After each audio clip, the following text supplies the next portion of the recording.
Rhonda, do you have any competition? Not yet. Not yet? Not yet. They know better. Okay. Good evening, ladies and gentlemen. It's Wednesday, January 30th, about 7 p.m., and this is a regularly scheduled meeting of the Wareham School Committee. We'll begin the agenda with public participation. Is there anybody who would like to address the committee? Seeing none, we will move on to good news. Dr. Rabinovich? Yes. Mrs. Kathy Minkle-Moore from the Cooperative School. I have for each of you an invitation. The students of the Wareham Cooperative School will be serving a crock pot luncheon to their parents and guardians on Friday, February 15th at 12:30 p.m. All the meals will be prepared by the students. Please join us for our open house luncheon. Enjoy your son and daughter's culinary skills and meet the staff of the Wareham Cooperative School. So I think that is very good news for parent participation. So I will send a couple down this way. Dr. Sylvia, if you want to send a couple down that way.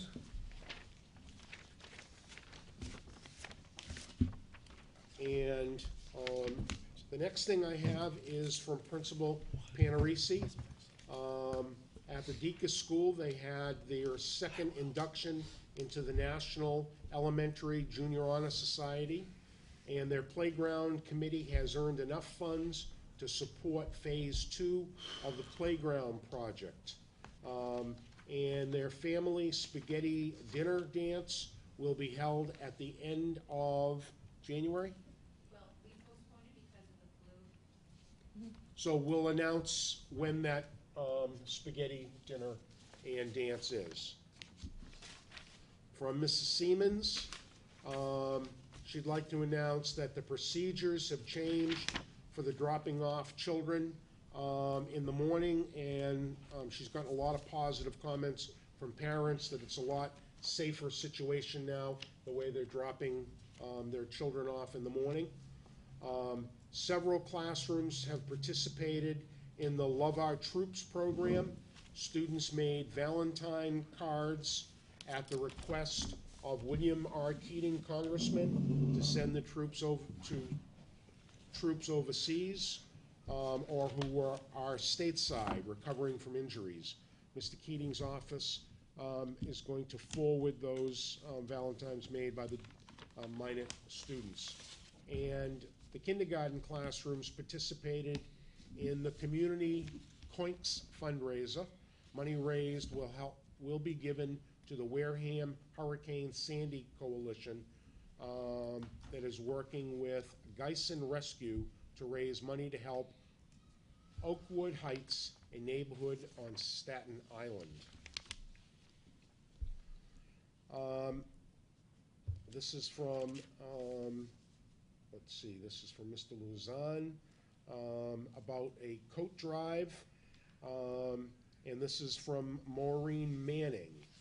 She wanted to ask that we recognize a Dr. Thornell because he has donated over 1,000 coats to the coat drive over the last few years. Wow. So she wanted to make sure that we mention that. And that coat drive now is part of the Beyond School Time project in the Family Center, I believe. And from Mrs. Rotella, good news, Wareham received an additional 21st Century Learning Communities grant for $168,000. These funds are for the purpose of creating an after-school and summer school program for students in grades 9 through 12. The focus of the program will be STEM and literacy with connections to and the expansion of the grade 9 STEM Academy being developed for Wareham High School students, which should start in September 2013. The high school program will also connect to current elementary and middle school care programs. All high school students, including Wareham High School, Wareham Cooperative School, and West Wareham Academy, will be eligible to attend. Also, the Wareham District has been selected. This is half good news and half not good news, because we always get selected by the state, as one of 12 districts in the state to pilot the new Edwin Teaching and Learning System. This is a DESE initiative, one of, and I will now say probably one of 100 initiatives we've gotten out of Department of Elementary and Secondary Education in the last 3 years. Being funded by Race to the Top funds, our teachers will have the opportunity for training and practice with new model curriculum units, assessments, and curriculum maps. We will also be developing our own and collaborating with the department and other districts on the new online tool for teachers and students. Should we conclude that being selected means we had a choice or we didn't have a choice? You always have a choice, but when the representative from the commissioner calls and says, we believe you should apply for this, we take that as we have to. Got it. Okay. Is that it? No? Oh. From Ms. DiFilippo, the current 5 classrooms that are currently doing a rollout of Power School at the elementary school. There are 5 teachers doing this in grade 4 and 5. They will be opening it up to parents before the end of the year this year, and next year all grade 4 and 5 parents will have the opportunity to use Power School. So I think that is good news, and that is all. Thank you. Any other good news? Mr. Flaherty. Thank you. I just came back from an excellent band and chorus concert at the high school that put on by the Deaconess Elementary School. Mr. Hart, as always, did an excellent job. And the band keeps getting bigger and bigger. It was great. Excellent. Yes. Never ceases to amaze me how year after year the DECA students go and represent Wareham again in the regionals. And I'm not sure the actual total of students that have qualified for the states, but 60. So kudos to them, and a lot of that goes back to the old timer to my left that started DECA, and his daughter that has taken it to the next level. So that's good news for those students. Good news on the family side is I was excited that my daughter, who's part of DECA, is one of the winners, but also showed me a letter that she was accepted to Mass College of Pharmacy. Excellent. So I know she didn't take after me, so I'm happy for that. She actually chose a profession where she can make a living wage. This I'm is trying good. to get my insulin half off. Thank you. Yes, Rhonda. I think it's appropriate to congratulate Kenny Fonts on becoming the new executive director of the Boys and Girls Club. Thank you.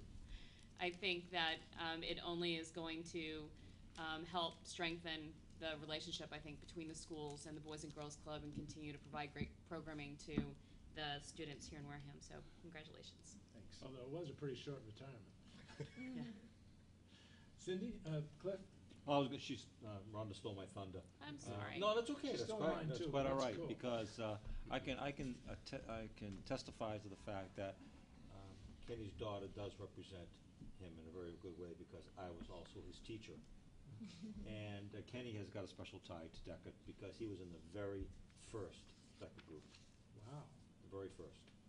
So I congratulate him also on his appointment, and I think the Boys and Girls Club are in definitely good hands. Cindy, anything you'd like to share about the goings-on at the high school? All set?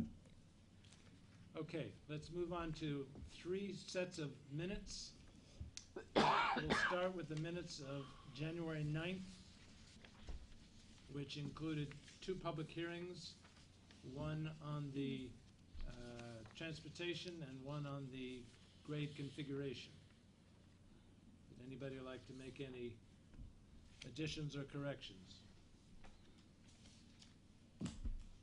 Hearing none, I'll take a motion to approve.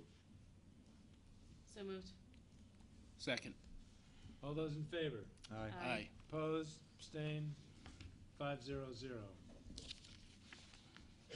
Next, we had a special meeting on the 12th involving the selection of the search firm. Any additions or corrections that people would like to make? Motion to approve? So moved. Second. All those in favor? Aye. Oppose, abstain, 500. And finally, on the 16th, we had our public hearing on the budget with the Board of Selectmen and the Finance Committee. By the way, kudos to Michelle for all these minutes. They're not only complete, they're timely, and it's something we should never take for granted. The minutes, it takes hours. Yeah, the minutes take hours, exactly. Thank you, Michelle. Any additions or corrections to these minutes? Motion for approval? So moved. Second. All those in favor? Aye. Opposed, abstain, Aye. 500. No, I was absent, I abstained. Oh, sorry, 401, thank you. You missed one more, some more set. Really? I had 3 on the agenda. Is there a 4th set that I missed? No, the agenda, there's 4. There's There's listed four. 4, Yeah. The minutes of the all-day budget review, Mr. Chair? yeah. One. Oh, yes, thank One you. page. Yes, I did read it too, yes, thank you. This was January 3rd, and it was during the day, and it was the all-day budget presentation by the department heads and central office administration, and in attendance, in addition to the school committee, which was fully represented, we had 4 members of the finance committee, the town administrator, as well as 2 members of our central office staff, Mr. Teller and Mr. Luzon. So that was January 3rd. Any additions or corrections? We had a selectman there too, right? My recollection is we did, Mr. Slavin. Yeah, is he not in there? I wasn't there. That's a so good- I was told. That's a good catch, he was yes, there. But I Mr. will- Slavin. I will turn it. Yes. Alan Slavin was there. Thank you, Mike. Yeah. I think he showed up later in the meeting, but he was there. I don't remember the precise time that he arrived. Does anybody remember the time he arrived? Well, I think the FinCom, they had the times mixed up, an hour off. You know, they made an announcement for an hour later than the meeting really Maybe. was, or something like that. Okay, with the attendance amended to include Mr. Slavin from the Board of Selectmen, I'll take a motion to approve. So moved. Second? Second. All those in favor? Aye. Oppose, abstain, and we were all here, so 500. Thank you. Moving on to transportation services. I do want to make a note that since this agenda was developed with the superintendent, we have both come to the conclusion that a vote on this, on the issue of how much service we provide to the students of Wareham is premature tonight. There are many permutations that will have to be considered, some of which we will discuss tonight, but I think it would be premature to take a vote on any change in the level of service. So with that said, Mr. Tatro will make the, really this involves both a presentation of the private bids that we received, as well as an analysis of the significance of those bids and how we could proceed from this point on. And as you will hear later, the Transportation Action Committee met 2 days ago and thoroughly discussed this, and essentially the same presentation was given to the Transportation Action Committee. Could I ask a question on that? Please. Did they make a recommendation? Well, that's a very good question. I think they would have. with regard to private versus public, if you will. No, I'm talking about reduction of services. No, but there was a reluctance to make any, to take any vote on the members because while the Board of Selectmen was unofficially represented by Mr. Slavin, he has not been officially appointed with the resignation of Mrs. Begley. So therefore, any vote was delayed. I'll speak to that later on. Thank you. Okay. Jeff, are you almost there? Good.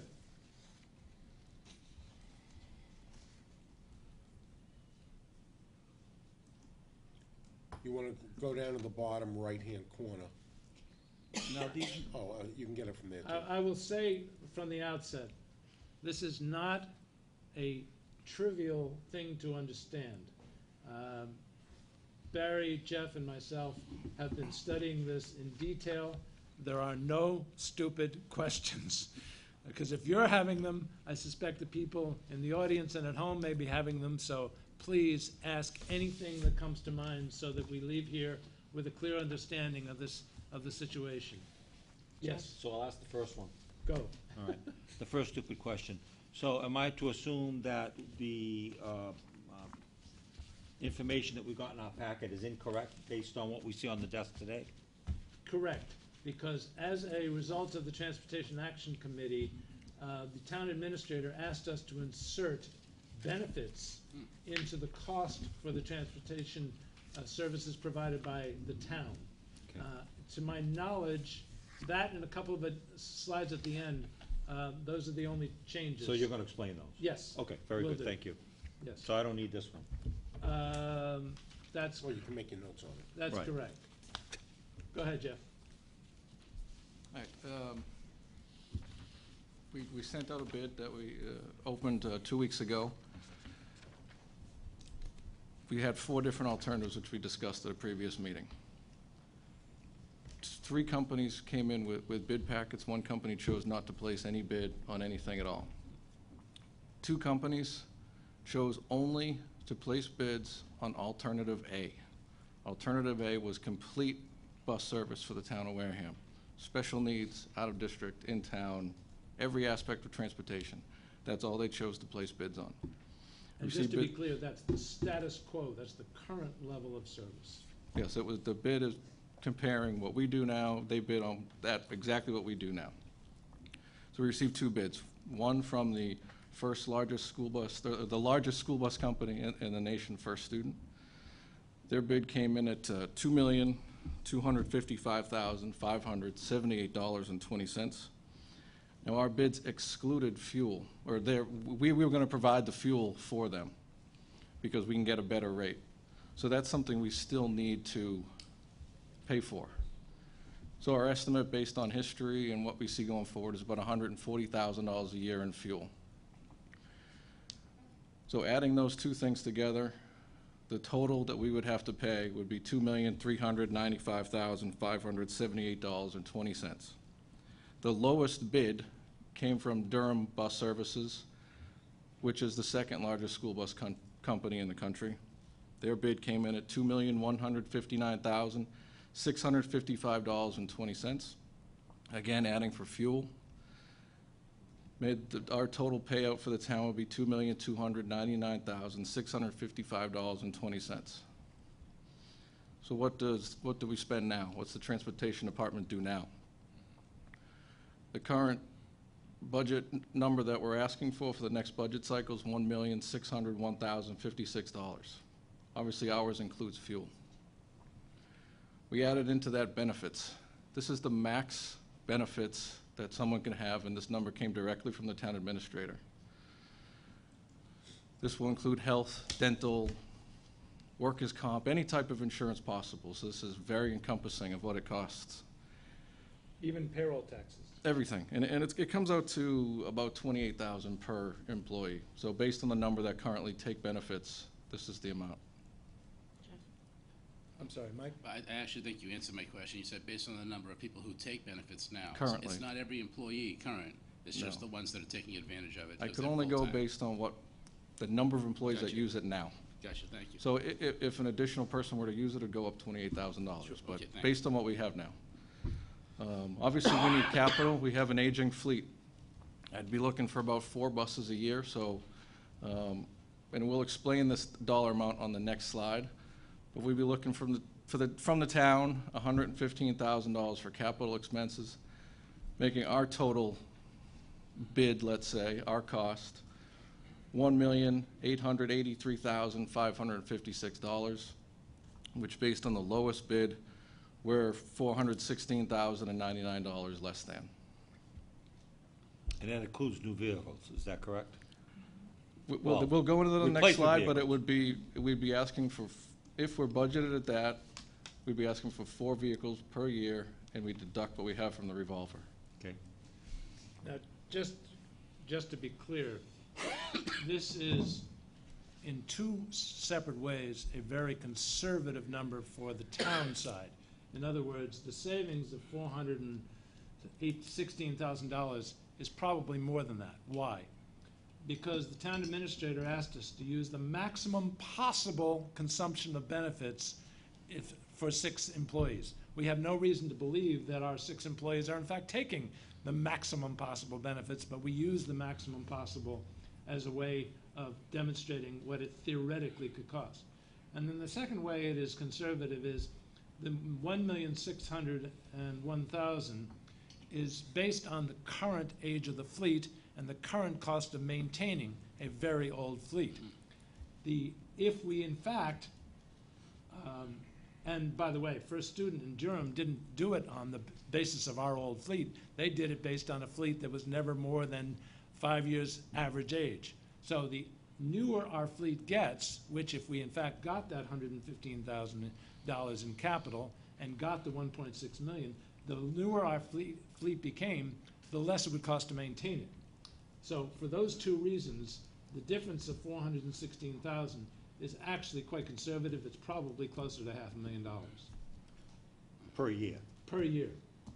Exactly. Ken?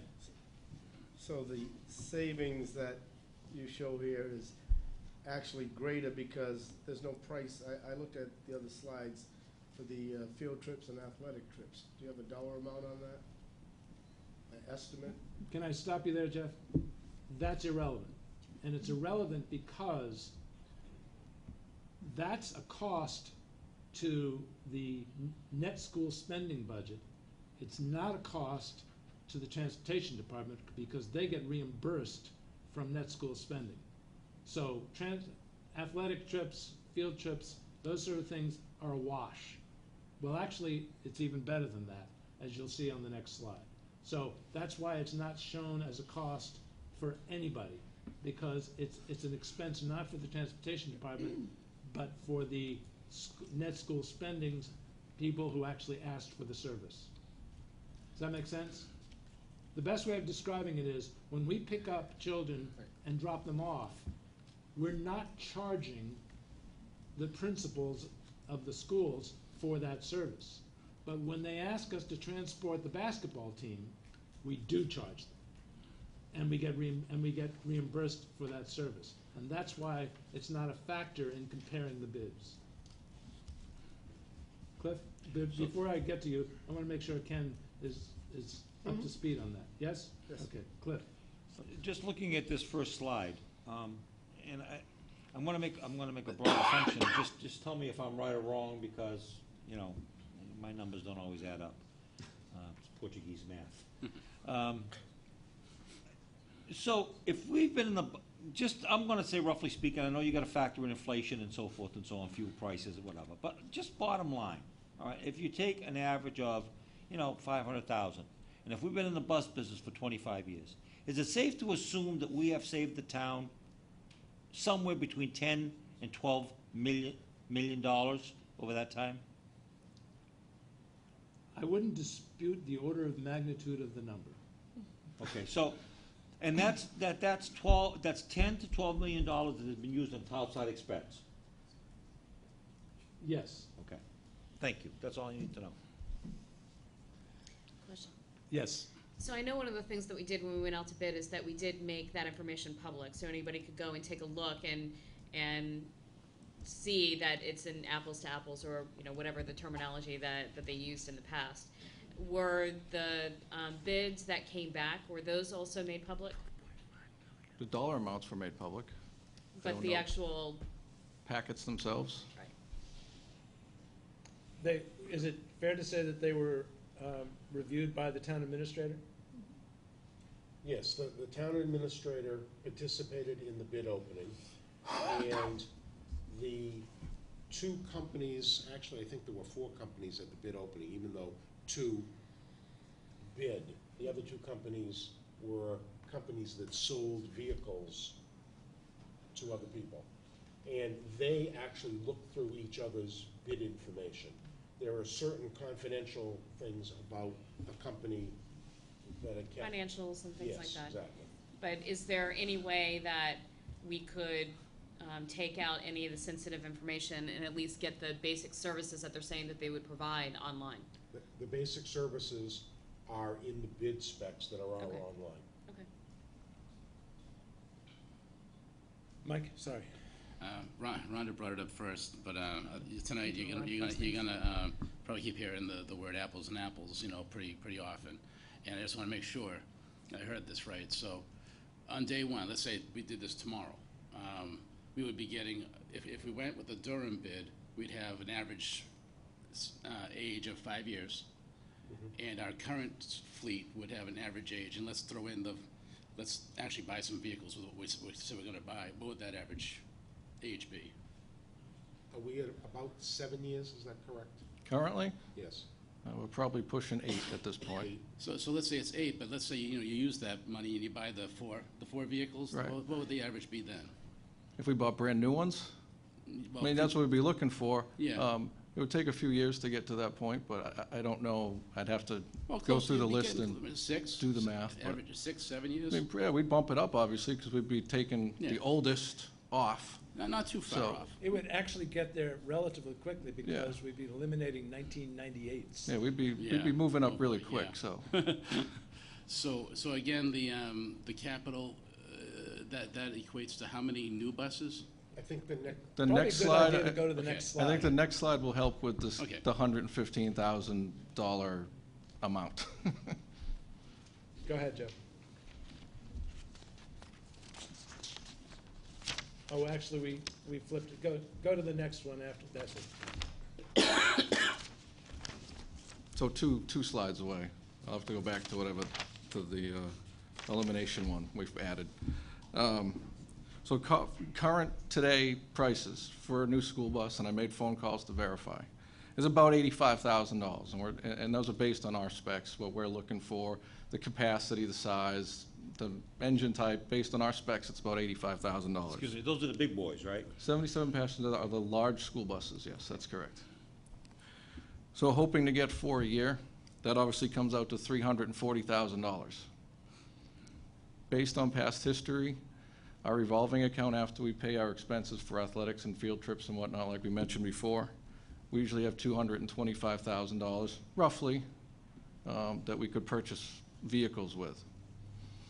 So taking the $340 total for the buses and deducting what we can hopefully generate ourselves, the $225, that's where the number 115 comes from that we would be asking for from the town.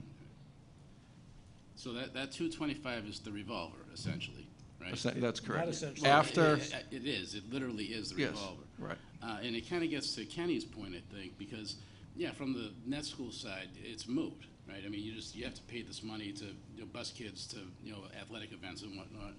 But I mean, if you're the operation running this fleet, you're counting on this money coming in, whether you're Durham or Wareham.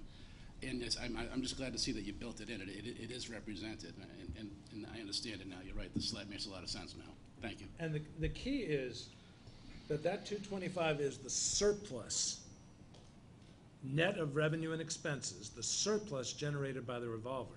If we privatized, that surplus would disappear, and it would become surplus for the private company, which means if they were smart, and I assume they were, they built it into their bid that they would be Right. generating something by providing field trips, et cetera. Right, surplus meaning, I mean, we do more than the school. I mean, whatever, AD Makepeace rents out a bunch of buses. I mean, Whatever it there is. we go, Right, Yeah, exactly. Yeah, okay. The other thing to keep in mind is, if that 225 looks a little large, it's because we don't go crazy with the accounting, trying to make sure that every nickel and dime associated with those extra services are accounted for, because it's a wash. Because for every dime that should have gone into the revolver, it stays in the operating expense, and it just washes out one way or the other. It doesn't change anything in terms of the financial picture. Thank you. Okay, Rhonda? So I just think it's important to point out again that these are brand-new buses that you put into the 340,000. So any work that you did when it came to gently used buses or leasing, that just continue, that increases the savings when it comes to the other bids. Yes. I just want to point it out Yes, that, we again, could buy- that is brand-new buses, so Yes, any this savings is- that we do right. to be able to, The you know, still hit 85,000 is buses. brand new, 100 miles, yeah. But the reason we did it this way is because technically, from an accounting perspective, we're calculating the depreciation, and depreciation has to be based upon a new bus, and as soon as you go into a used bus, the length of, the average life of that would change, and Yep. so this is the much It's cleaner. cleaner, thank you, cleaner, exactly the Yep. way to do it. Okay. Go ahead. Yeah, so we're going back to Yes. cost savings by eliminating a vehicle. So if we eliminate a vehicle, a run, let's say not even a vehicle, a run, how much money can we save? Obviously, if we were to reduce, the drivers that are the least senior would be the first ones that would have to give up their runs. So it's $16 an hour, 3.92 hours a day, which is what they get paid. By keeping it at 3.92, it helps with the benefits, because as soon as we go over 20, that's when the benefits kick in. So that's the reason it's 3.92. Times 180 school days, we'd be looking at $11,289 in savings per run that we reduced. Bus usage. Obviously, maintenance has an expense, as we can all see from my budget. There's an expense to maintenance. To best figure that out, we do $1 a mile. So we'd be reducing by, about 10,000 miles. So per bus, that's a $10,000 savings. Fuel, we're still covering the exact same area that we cover, just we'd be doing it with less buses. But obviously, there's going to be a little less, starting, stop, idling, that kind of stuff. So we factored in that we would be saving some fuel, a minimal amount, so say $2,000 a year. So for each run that we eliminate, we'd be saving $23,289.60. And that's per run that we eliminate. Context for this is we're $150,000 apart between what the town says they can afford and what we would have requested. So if, for example, we were able to reduce the number of runs by, say, 6 buses, that's approximately 150,000, and that would be from, say, 21 to 15. Jeff, Yes. we're $150,000 apart, you still, with using the revolver? Or Yes. no? Well, we are $150,000 apart from an operating budget perspective. Yeah, Okay. using the revolver. And the reason that's significant No. is if we got the 1.6 million on the first slide, we would then have the revolver To buy new buses? to buy new buses. Yes. If we use the revolver to make up for that 150,000, we would have less than 1 bus worth of surplus left to buy any new buses. Does that make sense? Mm-hmm. So that's the significance of the 150,000, and that's what's before this committee tonight and in future meetings, because as I said, I think there's a lot of discussion amongst the principals and central office as to what's the best way to handle any reduction in service, if any, Well, to make up for that 150,000. 1 second, Cliff, does that make sense? It does. But? I heard a but. No, there's no bus, but I'm just glad that it was clarified that we're $150,000 different just from the operating budget compared to what the town was looking for, and that there is still $250,000. But I will say 225. 225. But I will say that does not even come close to what's needed for the new buses. And that every single year, I mean, we heard from Jeff before that, you know, we're already at a point right now where a bus can break down tomorrow, and we're talking about services that automatically reduces services. Yes, Cliff. I might be out of order on this, and I might be out of, maybe the wrong place to bring this up. But why have we continued to do this? Why do we continue to say that, well, we're not getting enough, or the town can only afford X, Y, and Z? Well, I was at that budget presentation, and I made 3 recommendations that could reduce the amount of the town side budget. So that town side budget is fungible. Why are we playing this game? Why are we saying, well, the town can only give us this much money? Cliff, I hear you, but I'd like to say that that's not relevant at the moment. But it is, Jeff. I beg to differ. It is. We're saying now that we've got to sort of make up the difference of what the town can afford to give us. Well, the town budget has got to be looked at as microscopically as our budget. I agree with you, but we are going to get to a vote, and at that time, it's certainly appropriate to talk about Okay, the context for I the vote. prefaced my remarks. Yes, you did. Thank you. Continue, Jeff. We all set with this one? I think so, yes. All right, the next ones are just informational. But Just this to- is important information. It's important information. And I am making, this information is based on the 5th grade moving to the middle school, which I understand there's no decision that's been made yet, but I did make the information based on that.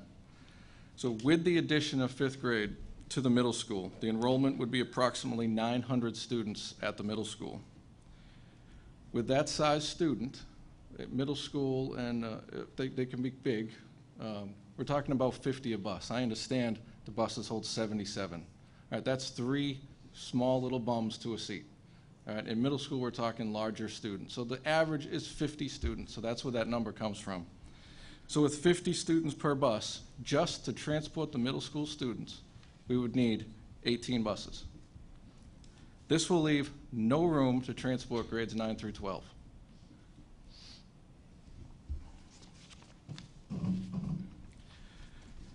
There'll be approximately 440 kindergarten through 4th grade students at Deacon's School. This will require a minimum of 7 buses to transport. There will be approximately 485 kindergarten to 4th grade students at Minot Forest. This will require 8 buses to transport. This is a map of the Wareham Middle School as we continue on here. There's 3 different distances drawn on the map. The most inner one is 1 mile, goes to 1.5 miles, and 2 miles. This is based on the computer software that we use, that it's a student's front door to the front door of the middle school. That's how the distance is measured. It's not measured by as the crow flies. It's measured as you would walk on a street. So that's where these distances come from, and that's why these are not perfect circles. So with this information, Wareham Middle School students, if we were to impose a walking distance, grades 5 through 8, there are Jeff, 80 students. I'm sorry, can you forward the slide? I'm sorry. It's okay. I just assume it just happens. Yeah, magically. There are 80 students that live within that first 1 mile radius from the middle school.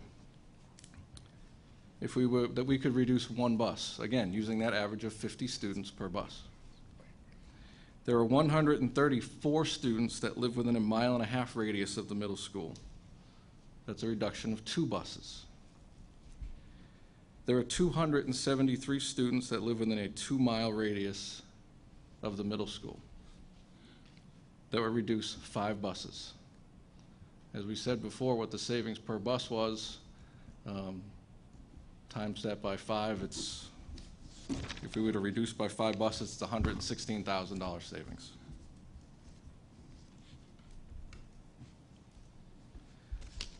Going with just grades 5 through 8.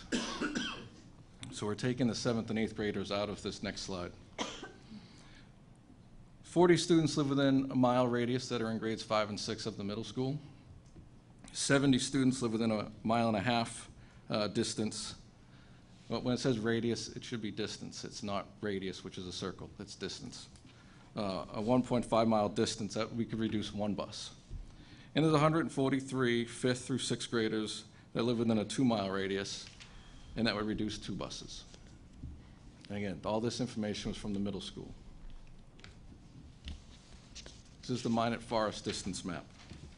Again, same thing, 1 mile, 1.5 miles, 2 miles. There are some that you can see that overlap. That's just where I drew the line. And also the highway factors in, so sometimes it cuts back across the highway. Walking distances from Minot Forest. 94 students live within a mile. 155 students live within 1.5 miles. 260 students live within a 2 mile radius of Minot Forest. Same map, this time for the Deacon's School.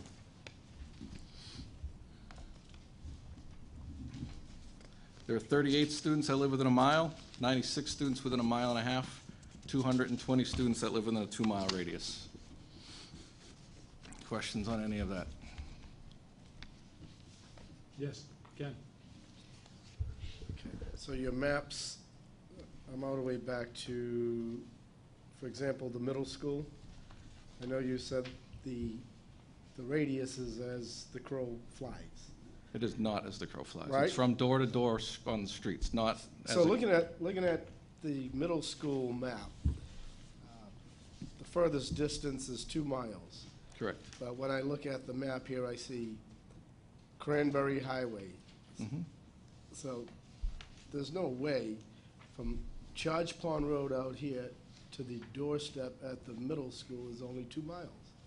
So I think, to me, these are misleading, because if we're asking students to walk from the other side of Cranberry Highway, that's more like 4 or 5 miles. Am I correct in that assumption? Because looking at this, if we were taking a vote, people are going to look at it and say, oh, well, 2 miles, but that's not 2 miles.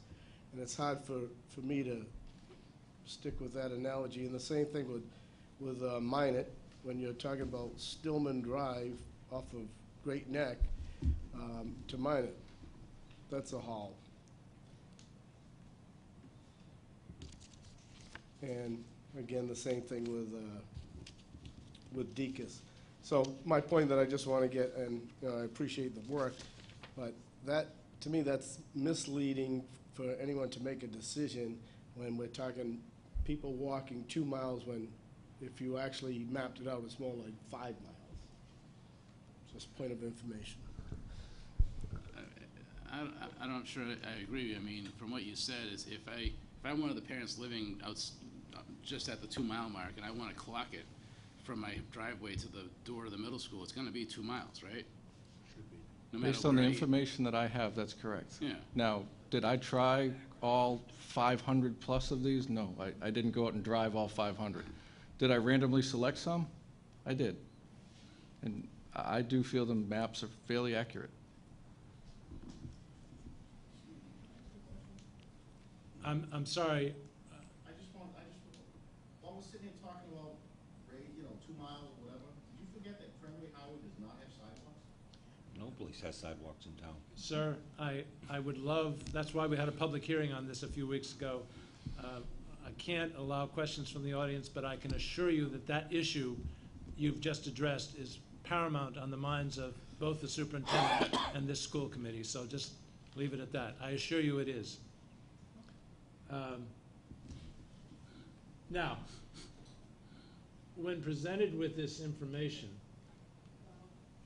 and trying to figure out whether there was anything that could be reasonably done to bridge the gap between what the town says they can afford and what we say we need to continue the status quo, I asked Jeff to do a couple of things. I do need everybody to keep in mind that we currently provide an extraordinary level of free service to the parents and children of this town, students of this town. It is commonplace to charge a fee, and it is fairly commonplace to have driving distances determine it. And of course, we all know that the state law says K through 6, 2 miles or greater. So for us to try and find a way to help the town save a little money by establishing some driving distances in order to be eligible, it just seems the responsible thing to do.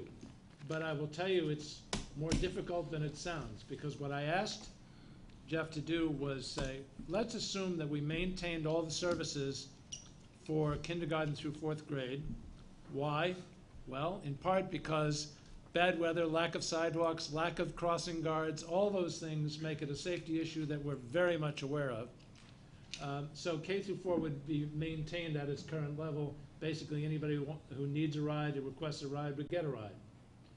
And then we would begin a process of weaning people off of school transportation. So 5 and 6 would be eligible if they're more than a mile, 7 and 8 if they're more than a mile and a half, 9 and 10 if they're more than 2 miles, and no service to 11 and 12. I asked Jeff to model that to see what would happen if that, how much we would save by doing that. And the answer was nothing. Why? Because 90% of the students live beyond those distances. It was a startling thing for maybe both of us to discover, but I was certainly startled to realize that we don't really have neighborhood schools the way we perhaps envision them. We have schools in places where there are a relatively small number of children, and the vast number of students live significantly greater distances than a mile or a mile and a half or even 2 miles. So, somewhat discouraged by the fact that my simple idea was worthless, I asked Jeff to model it in the reverse, which is to say, if we want to save 6 buses, 6 routes, because that would get us fairly close to the 150,000, what would we have to do to the service within this town if we wanted to maintain 2 tiers, and because that's the least disruptive educationally, specifically we want to keep the elementary schools on the same times and not change times for middle and high and elementary. And the next slide is what's necessary to save 6 runs. Go ahead, Jeff. You did the work, you might as well talk about it. So to save those runs, there'd be a walking distance implemented at every grade level. It'd be a half mile at the elementary schools and 2 miles above grade 5. What we would also have to do is jam students onto the school buses. This is legal, but it certainly is not comfortable. So we have 77 passenger vehicles. So grades K through 4 would have anybody outside within 1 mile would have to walk, and we would have to route for 75 students per vehicle. So it would be 7 at Deacon's and 8 at Minot to get us to 15. And that's based on the number of students. Grades 5 through 10, again, no transportation for 11 and 12. 5 through 10, they would all be, anybody that lived within 2 miles would be walking. And putting on those buses would be 62 students per vehicle. That would give you 5 at each of those grade levels. Now, obviously, they would be traveling in, it wouldn't be traveling on just grade 9 and 10 on these buses. They would be together, but that would get us to 15 buses at that grade level. And again, that's based on the number of students projected to be at those grade levels. So that's 62 middle school students on 1 school bus with 1 school bus driver. But that would get us to 15 vehicles. Questions? More of a Comment is okay. observation or comment. When we discussed at the public meeting about the transportation and moving the kids to the middle school, The point was made over and over that they're really two separate decisions, and apparently they're not. I mean, they are linked, you know, I find out now, I guess, but I'm glad we're not going to take a vote tonight, because I do need to digest some of this. I can't begin to think that we should vote on this tonight. I think we should ask our superintendent to think about this, consult with his administrative staff, and perhaps come up with another alternative. I know even in the last couple of hours, he's thought about something that might work that was 3 tiers but would not impact the elementary schools in the way that we discussed. So I don't begin to think that we have exhausted every creative option. On the other hand, there's a fundamental issue, and then there's the practical issue. The fundamental issue, which in a sense comes back to a point Cliff made earlier. We have the money to continue to operate this fleet using the revolver. It is technically not the school committee's responsibility to replace these buses. It's the town's responsibility to replace these buses. But as we have all committed to think of this town as one town, not a school town and a town, but one town, then we should all try and contribute to a solution to a problem. So we do have the option of simply saying, we'll continue to operate the status quo and keep asking for new buses, and it's the town's responsibility to provide them.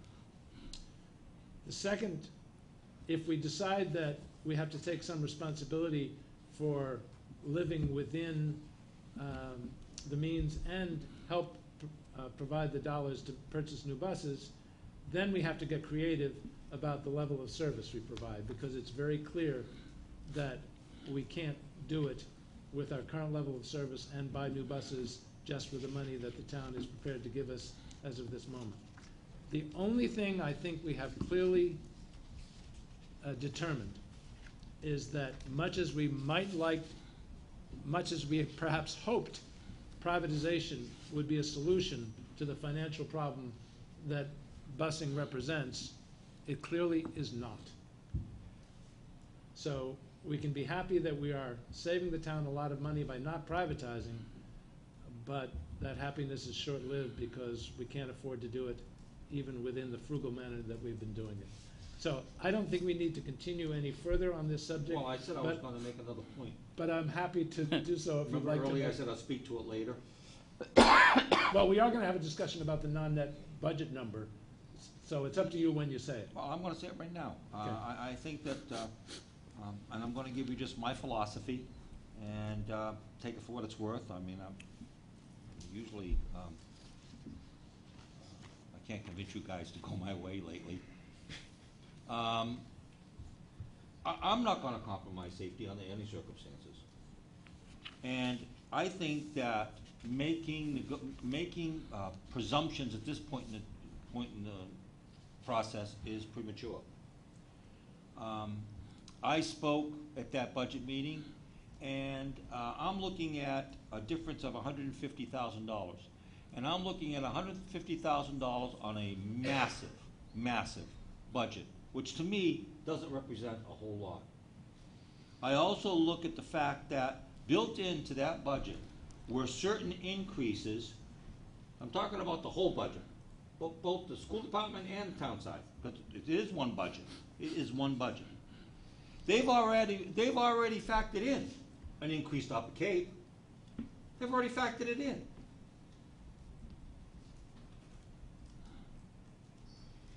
So what I'm trying to say is, we haven't really, number one, we don't know what's coming in for additional funding, okay? We don't know where we're gonna stand at this particular point in time. It's basically guesswork. And I'm not saying that I don't wanna cooperate. Certainly, that we have you know, we've taken the lion's share of working together to try to come up with a comprehensive budget that is a town budget. All right? And that was represented last year when we voted to take a $250,000 below level funded. So we're committed to the town budget. We always have been. But we're also committed to school safety. And what I'm saying is I think that making an assumption now that somehow, some way, we can't come up, or the town, or we as a group, or a subcommittee, or whomever, can't come up with $150,000 to provide the level of service that we're providing now and keep our kids safe, it's hard for me to comprehend. That's my first point. My second point is, we have had an action committee studying transportation since the horse and buggy days. I would love to hear a recommendation from that group on this issue. If we're gonna cut services, where do they stand on this? They've been studying this. They've had discussions about this. I would like to have a recommendation. I would like to have that committee reconvene and discuss all of the options that we've talked about today and get a recommendation from them. Just point of information, as soon as we have an appointment from the Board of Selectmen, we will do that. Good. And then we'll get a recommendation from that group? I hope so. Great. So that's my point. Thank you for You're your welcome. patience. No problem. I do want to say that I agree, 150,000 is a very small number on a $50, $60 million budget. The problem is, it's in the context of also having a $1.6 million difference on net school spending between the towns. So it's compounded by that context. We have to work together and come up with these solutions. And you know what? You know, we've got to be realistic about the situation, both sides. I absolutely understand that. But I think we've got to work together on it, and I think if we put our heads together and put all the things on the table that don't tell me that a bunch of intelligent people sitting around a table can't come up with $150,000 to solve this problem. I'd like to come back to this, but I'd like to let Mr. Tetro leave with our thanks and Mr. Palladino to come down so he can get home at some point.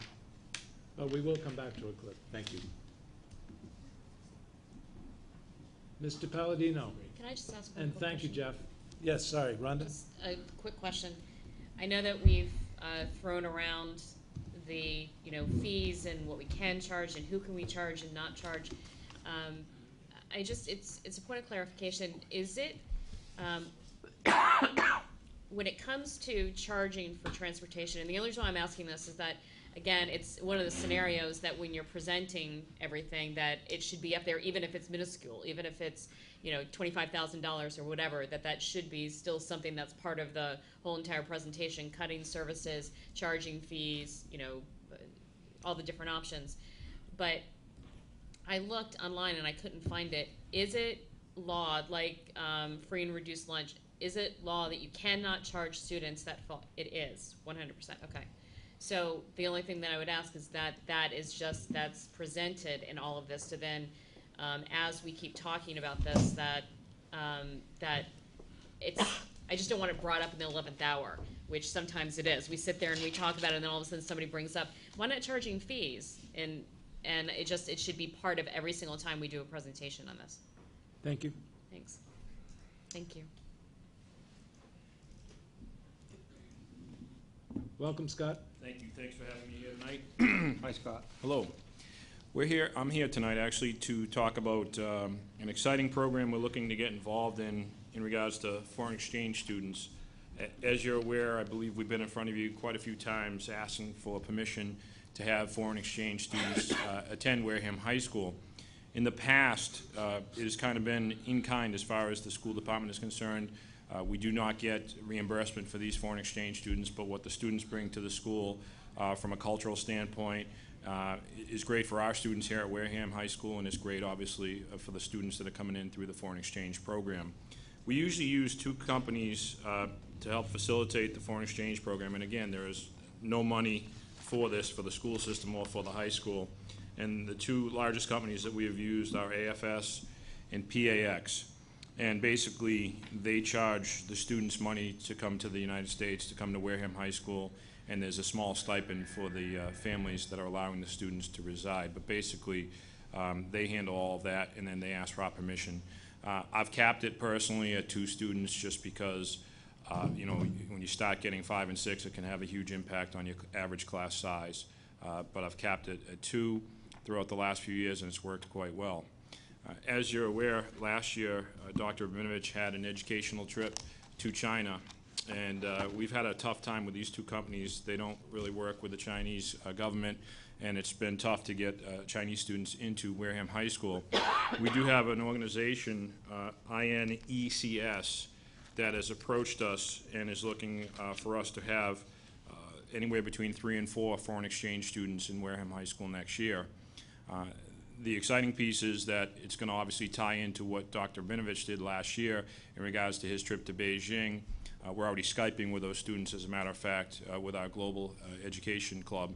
And this would allow us to bring in some students, but it's a unique program where they would actually reimburse us our student tuition rate. So it would also bring in some money into our high school and our school system, and it would be a great experience as well for our students and for these students. The difference between the two programs, and I know I gave you a lot of literature on it, is basically they actually graduate from Wareham High School if they meet our local graduation and state graduation requirements. The big piece is they come in with a huge amount of knowledge of the United States and of the English language, and they have to be tested in order to participate in this program. They need to pass that test, and then they need to go into a summer program where they actually work to a greater extent on their English, and also to try and allow them to basically understand the culture in the United States, so it allows for an easier transition when they do come over here. There's a tremendous amount of support from this company. It does cost a little bit more money for these students, but they're getting a great experience, and there's a lot more in the way of structure from this department. They have people stateside that handle the transition, handle the paperwork, handle all of the homeland security pieces that need to be in place, and they also have stipends for someone in the town if they wanted to help us out with gaining housing for these students. And again, they do bring in, they'll give us a certain amount per student for tuition for the Wareham Public Schools. So that's basically, I know I've given you a lot of literature. Those are, you saw the purpose, the benefits. I'm certainly willing to entertain any questions, but this is not unique. We've done this for years, and I'm asking your permission for us to move forward with this. There is no upfront, and I repeat, no upfront cost for us. They are going to cover everything. The only thing that's required is we do need to get a certification through Homeland Security that is estimated to cost $2,000. They will pay for that. The difference is with the first child that comes here, they will deduct the $2,000 from whatever from whatever we determine is the per pupil cost for the student. Any questions for Mr. Palladino? I'll take a motion. Dr. Sylvia. Just a couple of questions, Scott. I absolutely, when it comes to global education, I'm all for it, and I think it'll be a great opportunity. When I read my packet over, there was only one question that I had that Sure. you can answer, or maybe you can't. You can get back to me if you can't. I am concerned about the health aspects of students. There is and I've read several articles about the increase in tuberculosis on the Asian continent. A lot of it due to the quality of air. Will all of these students be inoculated and immunized against the possibility of infectious diseases?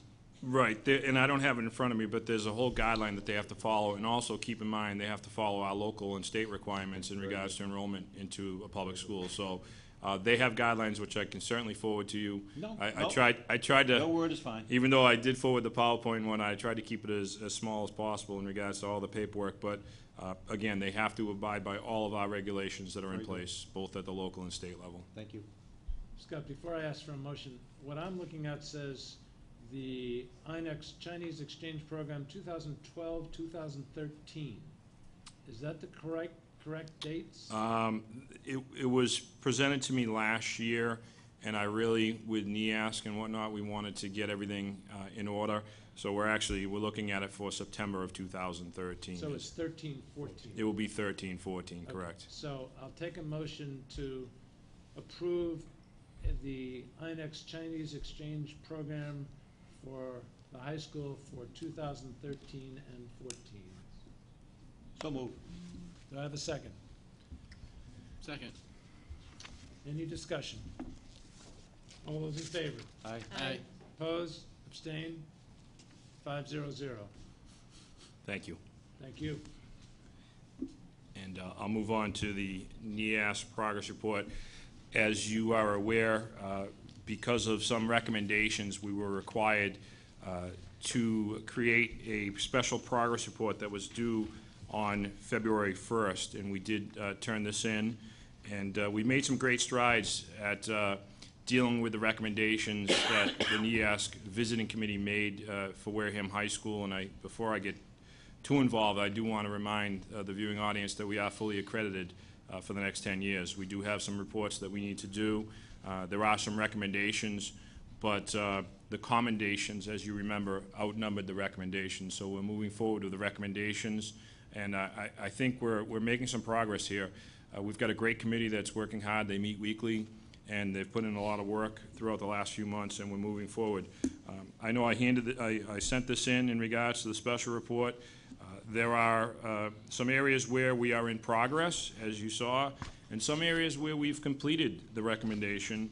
And I'm happy to report that this was something that took some time.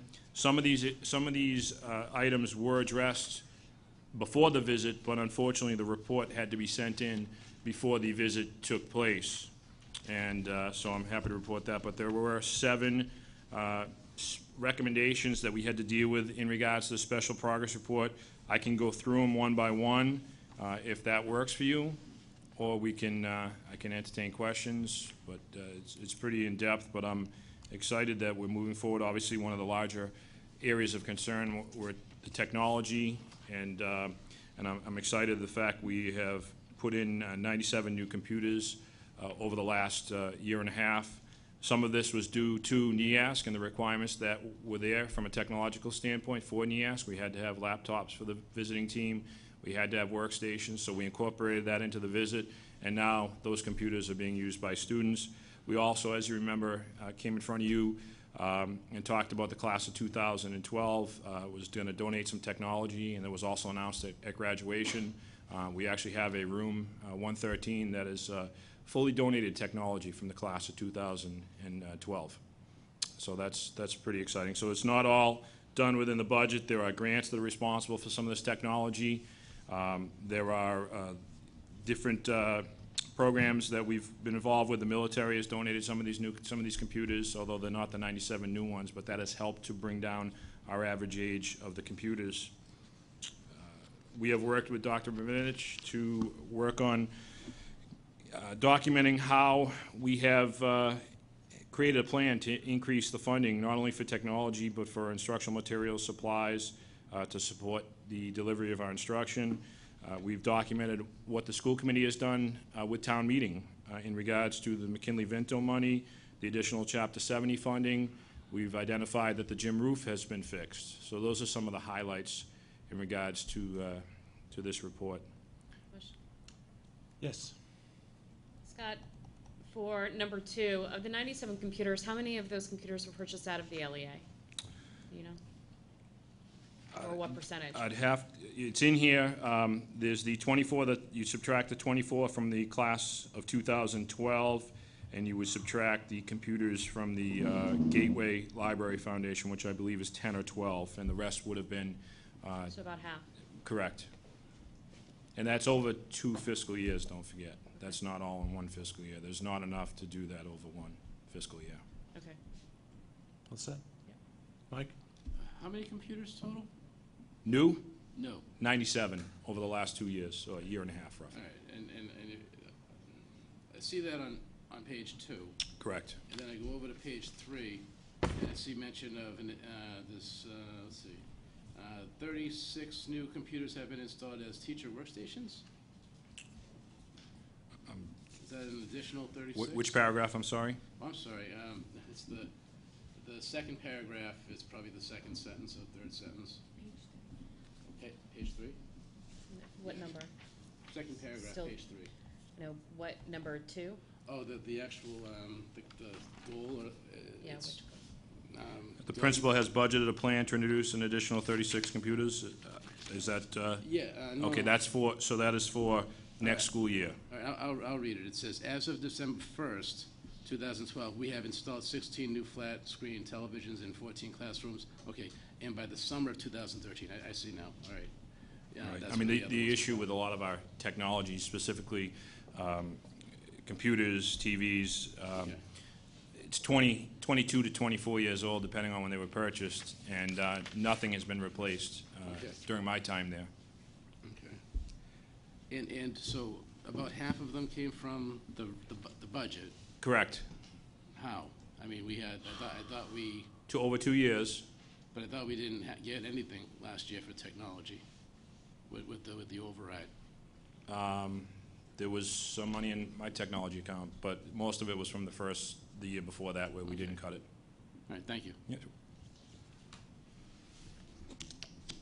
Scott, I must tell you, the section on staffing made me nervous, but I was reassured when I read that the principal's creative crafting of his budget allowed you to actually increase your course selection.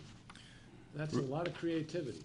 Right, and unfortunately, it's due to the fact that we've lost a few students over the last few years. We were able to tighten up some of the course offerings that are required course offerings, and it allowed us to offer some electives, high-interest type electives.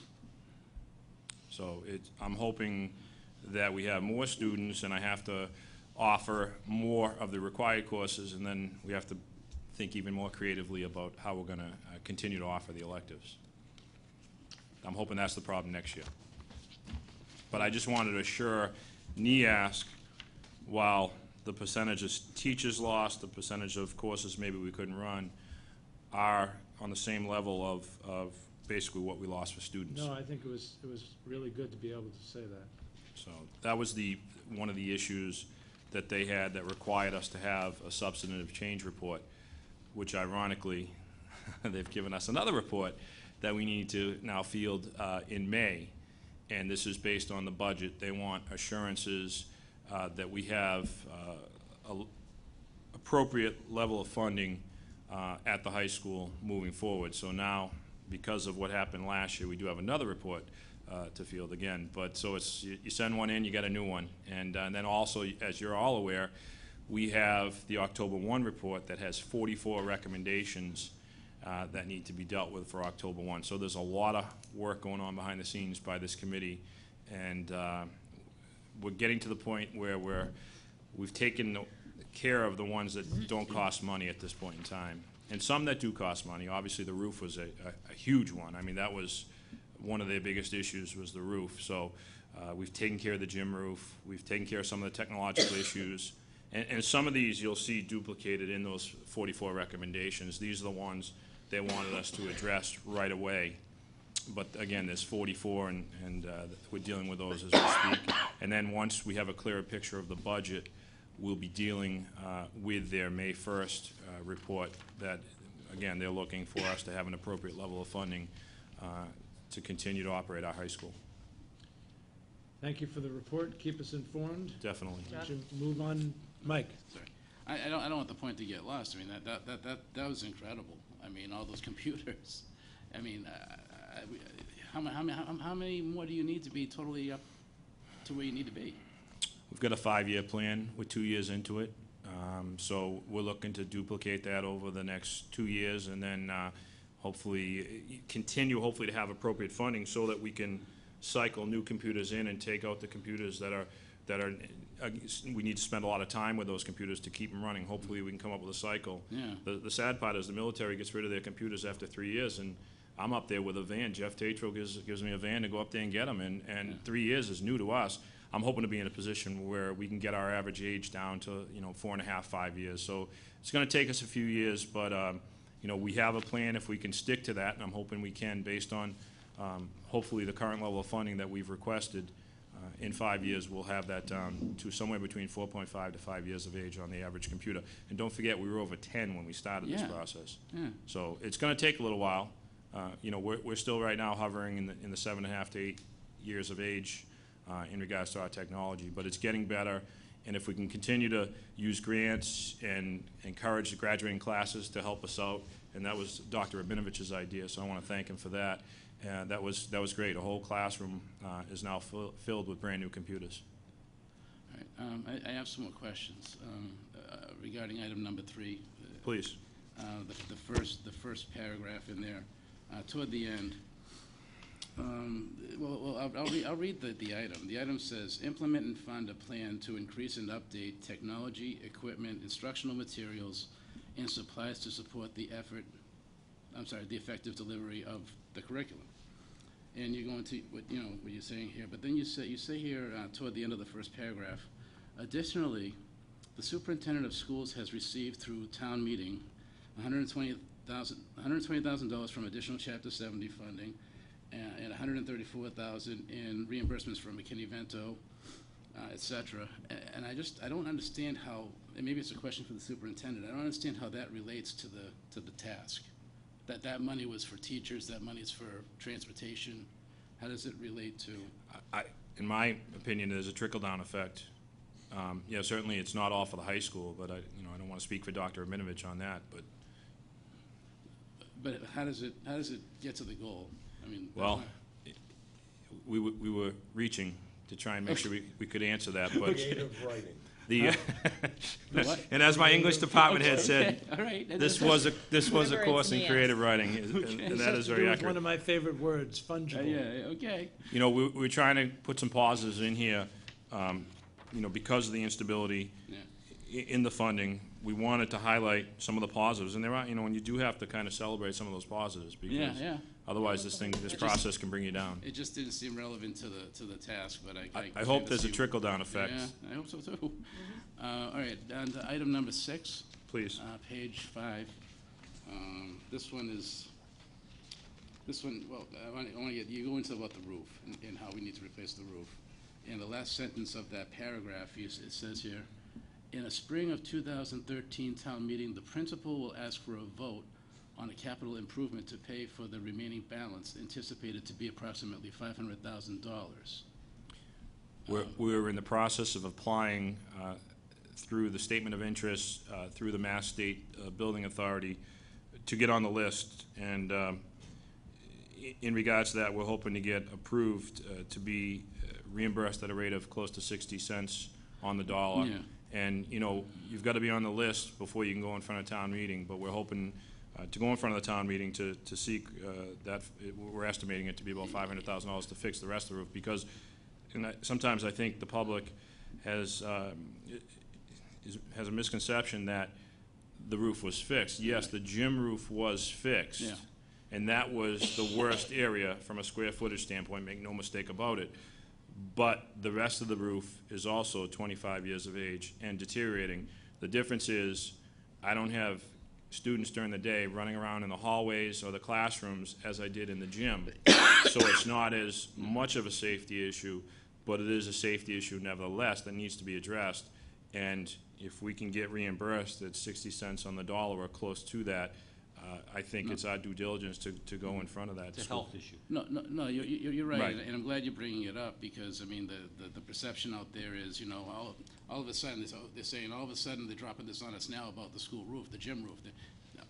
Obviously, we've been talking about it for a long time, but the public doesn't really understand that.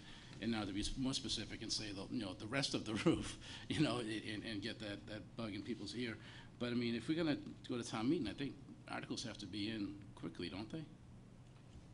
They do, but until he's gone through the MSB process and gotten approved, there's no sense in going to town meeting. Gotcha. Because you can't say to people you're gonna get 60% back unless the state says so. Gotcha. And it's $1,200,000 project.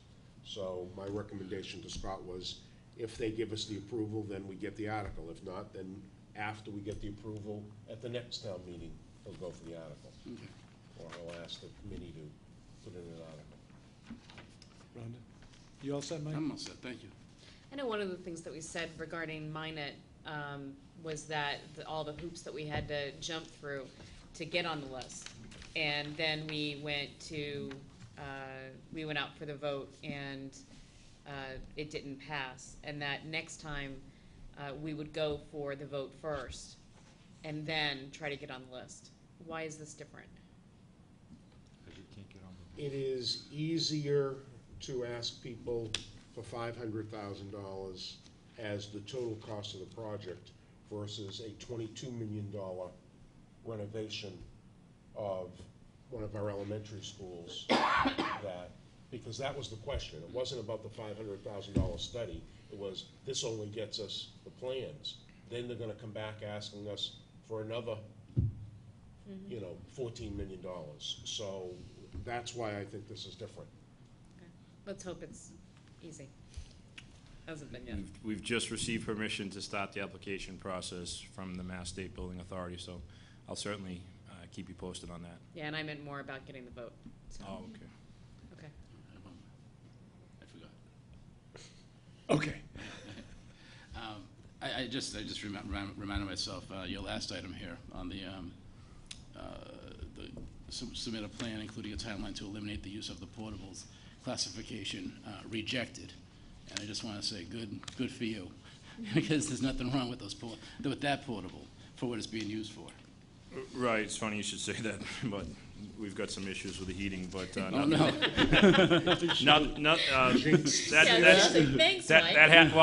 It in your was defense, perfect. that happened Why after don't you we, start talking about the roof again? after we rejected it, but, we've got letters on file from their command, from the instructors. It's a great location. I know, Mike, you had an opportunity to go down it's there when we great. did the tour, and I know many of the other school committee members have been through it in the high school. It's a great location. It's tough to replicate what they have there if we ever were in a position where we had to tear it down. We've taken good care of that area.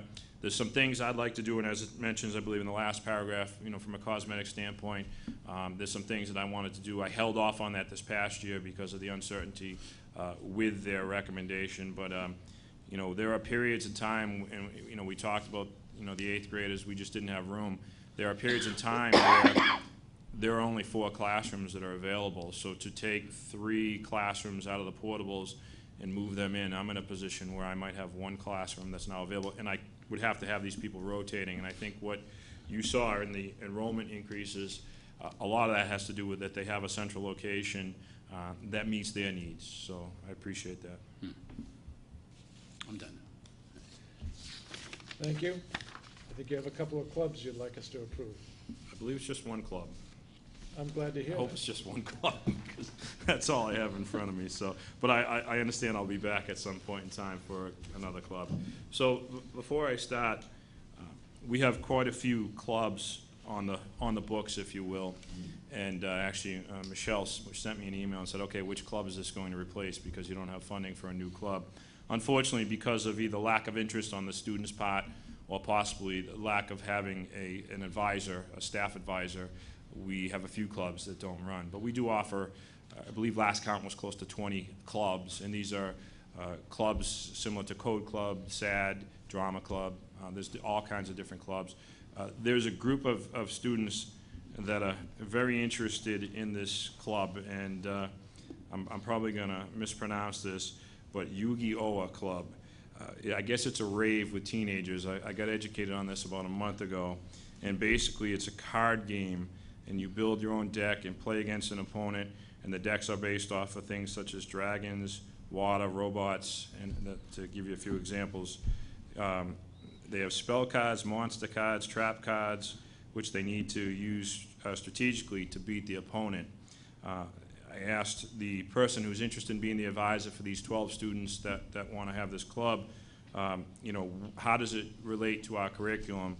And he said you need a strong math background, and there's also the cards have to have artwork from different cultures, so obviously it ties in there, and the cards are mostly historically based. So there's some good tie into our curriculum. There's a lot of reading that's required with these cards, and the advisor, who's a new teacher to us, although not a new teacher in the profession, is very excited about this, and he's excited about these students because, as he characterized them, they really don't have a niche at the high school, and he felt this could be their niche. And I've been in front of you talking about the excitement that I have for Wareham High School in regards to there's something for everyone.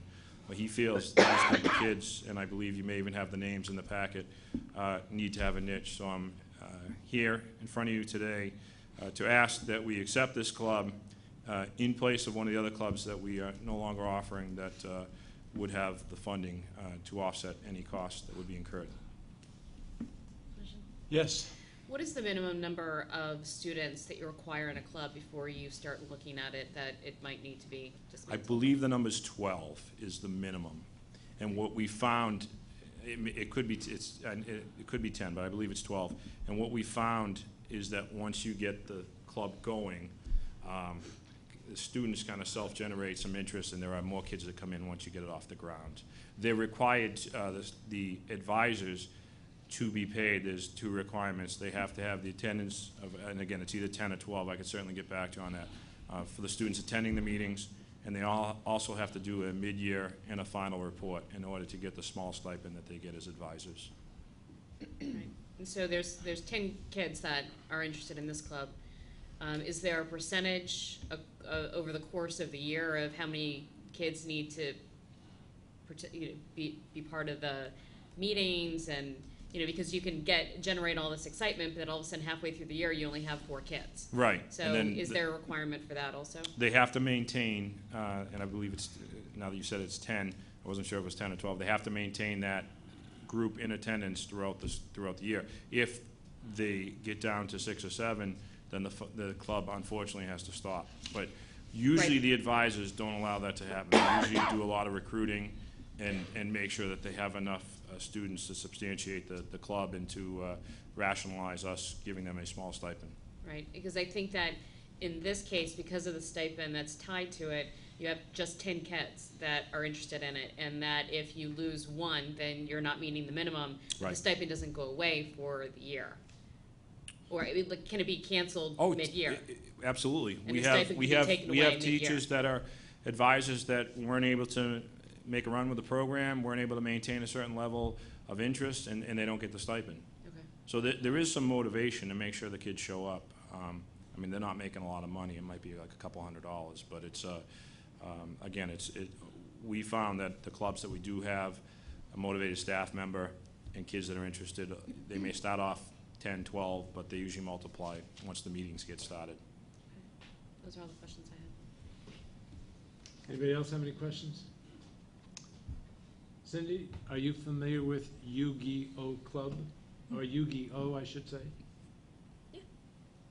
How would you characterize this game?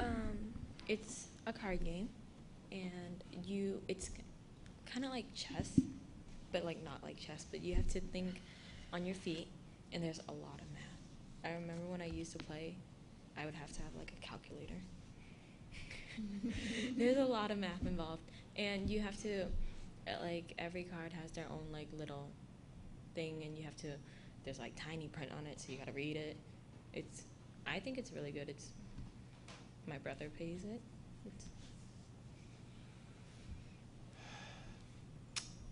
Okay, do I have a motion to approve the Yu-Gi-Oh Club?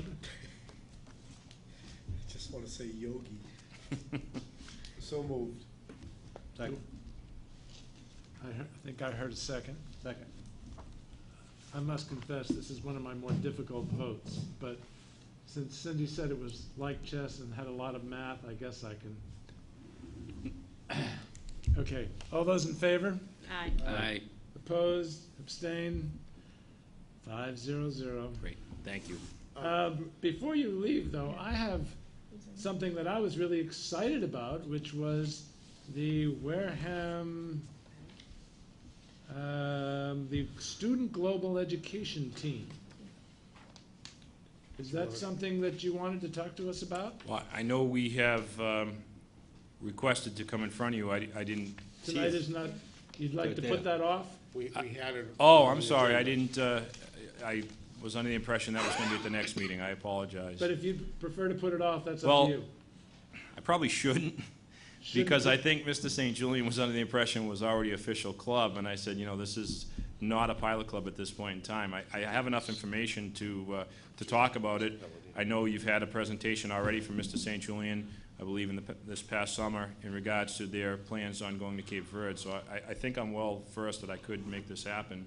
I Now, apologize. this also says 12-13, and we're already in 13. So is this something that you want to get going this year?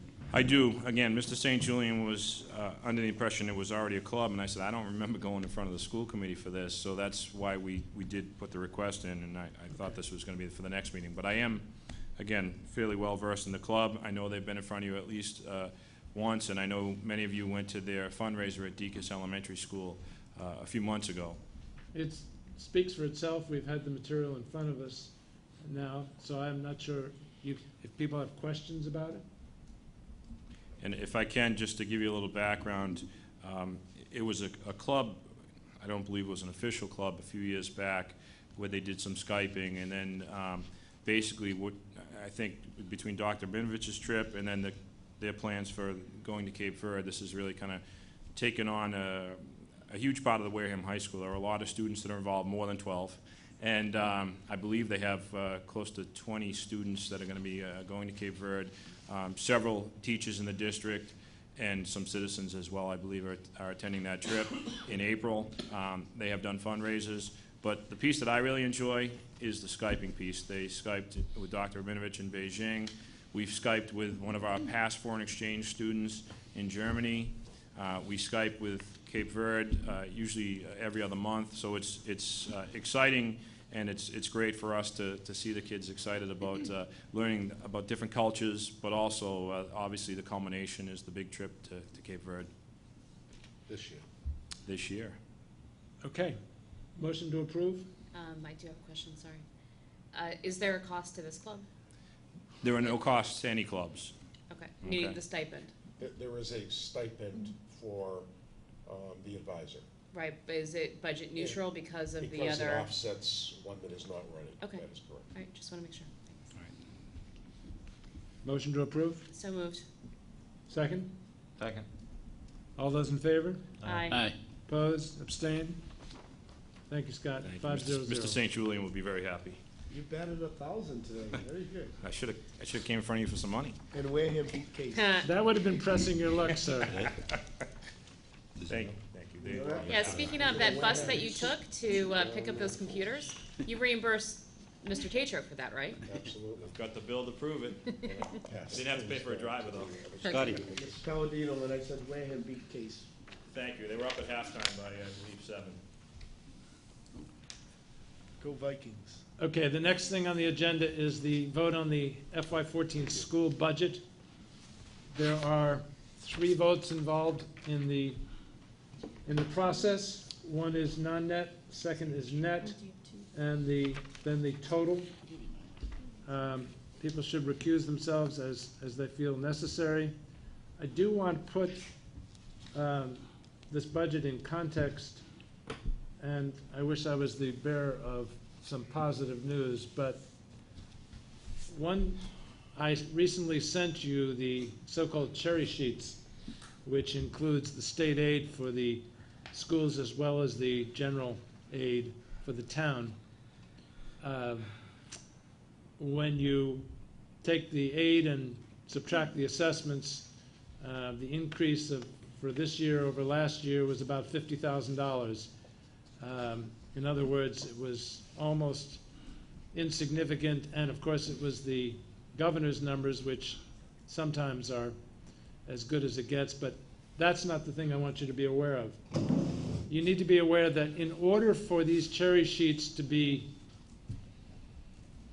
these commitments that these cherry sheets represent to be met, the governor is hoping to generate almost $800 million in new tax revenue as a result of significant changes to the tax code, including an increase in the income tax and a decrease in the sales tax. In other words, literally, these cherry sheets are predicated on this being passed.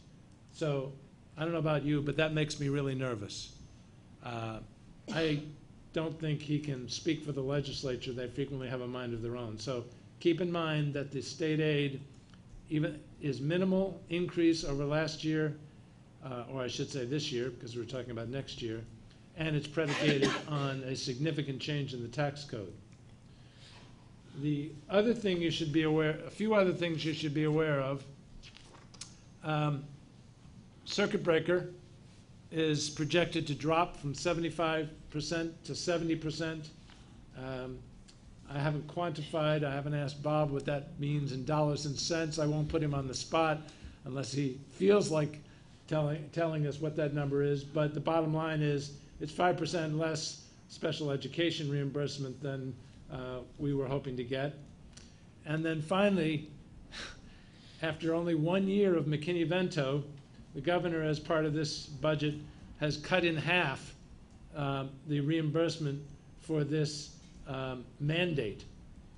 And for the town of Wareham, that could be as much as, say, about $60,000 less than we got this year for next year. So there really isn't any good news on the state level, and that's important because if we thought there was a chance that the state would help us with our budget, it doesn't appear that it's going to be able to do so. The one positive that Dr. Rabinovich may or may not be prepared to talk about, it looks like they're very interested in early childhood education. So I don't know whether that means that something positive for the East Wareham Early Childhood Center, but They were calculated in the calculation.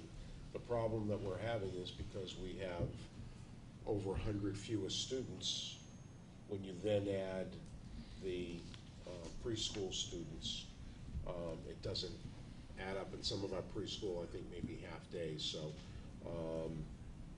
nothing there. Nothing there. Total was $74,000, and that all came out of the $25 per student that we received. Otherwise, we would have lost more revenue. Okay. So, the order is not particularly important. We can start with net or non-net. I'll take a motion, and then we can discuss it as we see fit for non-net school spending of $1,601,056. So moved. Do I have a second? Second. Is there any discussion? To your left. Mike? For my own benefit and for the benefit of people at home, I've never heard, I understand what the difference is, but I've never heard a true definition of why we separate net from non-net and what that means. Could someone just explain why we separate out the non-net? I know it doesn't go toward education, it goes to like everything else, but why is it important for the state to separate out the non-net? Well, the short explanation is it's not, I don't believe it's not part of ed reform. It's not controlled by all the laws involved in education reform, foundation budgets, all that sort of thing. I don't know if Dr. Rabinovich wants to say anything more than that. By, for districts that own their buses, the buses are a capital expense that is a town expense, not the school departments. And there were certain non-educational services. So just like the fixing of the roof was a capital expense, was a town expense, you could call it a non-net expense. Transportation is looked upon the same way, as well as some fields and grounds kind of thing, like the plowing that we have to spend is not calculated as part of the net school spending. But definitely the things that go into non-net have like nothing to do with educating our kids, pretty much. Right, except we have to get them there so it's related. True. So. I mean, I think some districts might have cafeteria in there, perhaps, if they don't use the revolver, or. If they had to put money into it, if the town had to spend money on it, then that would probably be a non-net expense. Okay. I just wanted to clarify that, because people ask me and I explain it to them, and I just want to hear it from people who've been doing this for a lot longer than me. Thanks. Any further discussion? All those in favor? Aye. Aye. Opposed?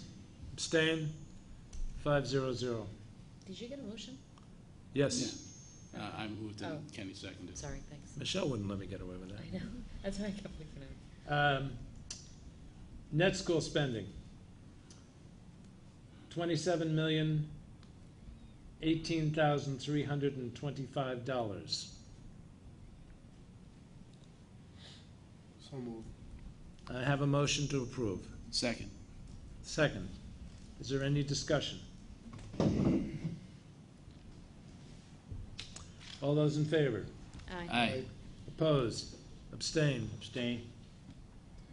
401.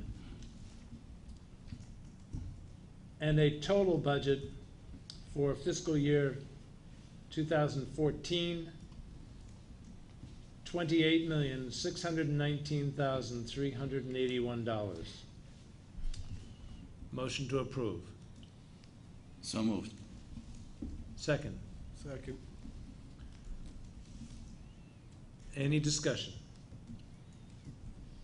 All those in favor? Aye. Oppose? Abstain? 500.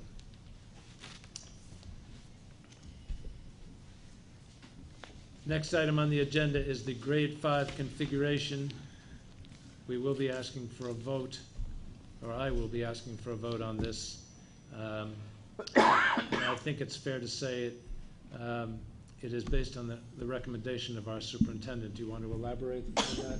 No, it is my recommendation for all the reasons that we saw at our last meeting, where our principals talked, our elementary principals talked about the space crunch that they have at their buildings, and the fact that the middle school has the space. It is our newest facility, and educationally, for students, we believe it is the best course of action.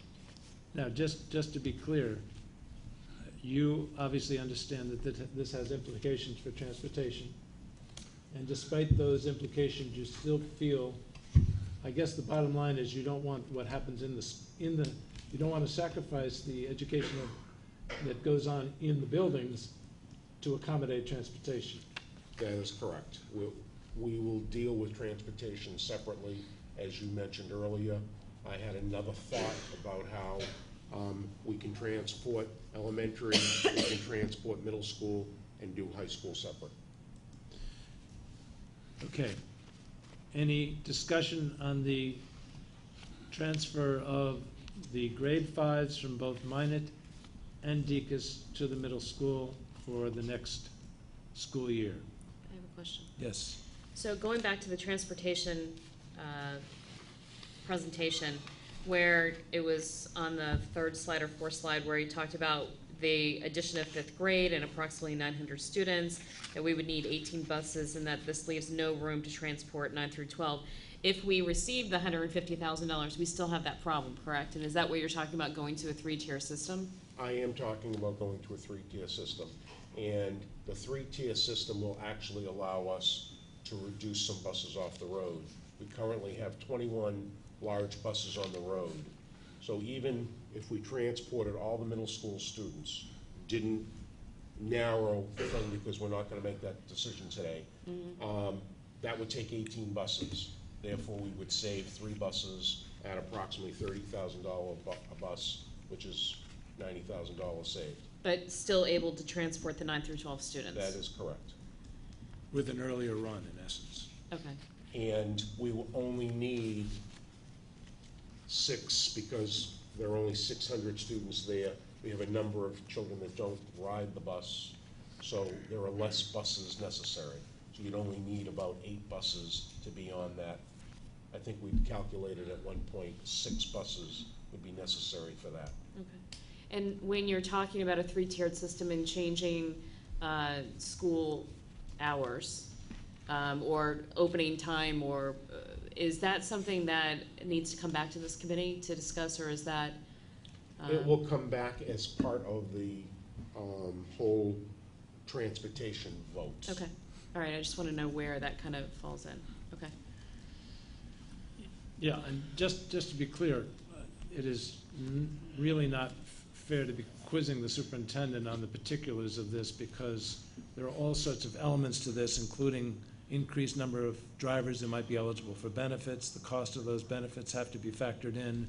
There's a lot of thought that goes on, but that's why I brought up the basic issue with respect to this vote, is the superintendent feels, and I happen to agree with him, that we shouldn't allow transportation to dictate what's in the best interests of the education of our students in the buildings. No, but my point in bringing it up is that making this decision, everything's status quo, and now all of a sudden we're forcing, so that making this decision, we can no longer transport 9 through 12. And I wanted to clarify that across the board, that making this decision doesn't, he can still transport all the students if the $150,000 was found. It's, even if it wasn't, it would just, Right. there'd be no capital. All right, it confused me, this slide, that would have basically said that moving fifth grade, there's no room to transport grades 9 through 12. With Is two that- tiers, that's correct. Yes, okay. Any further discussion? I do have one more. Yes. In the public meeting, a parent spoke very strongly about the concern that they had regarding fifth graders on the same bus with 12th graders. And Dr. Rabinovich, through you, Mr. Chair, talked about having, what were they called? Monitors on the bus. Is that something that's built into the budget right now, or is that additional funding that we would have to be looking for to be able to get additional monitors on the bus? Depending on what we vote for A, level of service, B, 3 tiers, a 3-tier system with 5 through 8 transported, we would not need them because we don't have high school students on those Sure. buses. Okay, thanks. And Mike? that's a twofer, really. I mean, Yeah. yeah. So you don't have, that completely eliminates that concern. Yep. Yeah. Okay. Anything else? I'll take a motion to move the 2 grade 5s from Deacon's and Minot to the middle school, beginning this fall. So moved. Second. Any further discussion? All those in favor? Aye. Opposed? Abstain? 500. Acceptance of gifts, Dr. Rabinovich. I have a recommendation to accept a $10 gift from John Walsh of Naples, New York, towards a field trip at Wareham High School.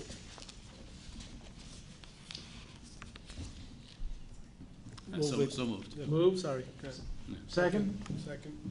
All those in favor? Aye. Opposed? Abstain? 500. Thank you. Thank you. I have a recommendation to accept a $200 gift card from Target to the John W. Deacon School to provide resources to improve student success. So moved. Second? All those in favor? Aye. Opposed? Abstain? 500. Again, thank you. And lastly, but not least, a $20,000 gift from the Maurice and Ann Makepeace Family Foundation to the Wareham Junior Senior Cooperative High School for the continuation of the alternative day program. Motion? So moved. Second. All those in favor? Aye. Aye. Opposed? Abstain? 500. And many thanks to this generous foundation. We will now go to the school committee reports, starting with Rhonda's report on the superintendent search. Did you get one, Mike? She just gave me one, yes.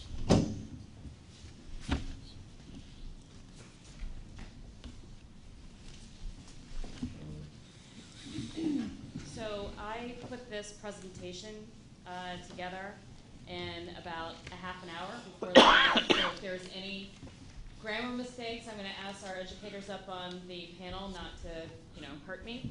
not hurt me, but just don't call them out, because seriously, I did it in just about half an hour, but I wanted to be able to have a visual and an update for everyone as I go through this. No free I'm passes. sorry.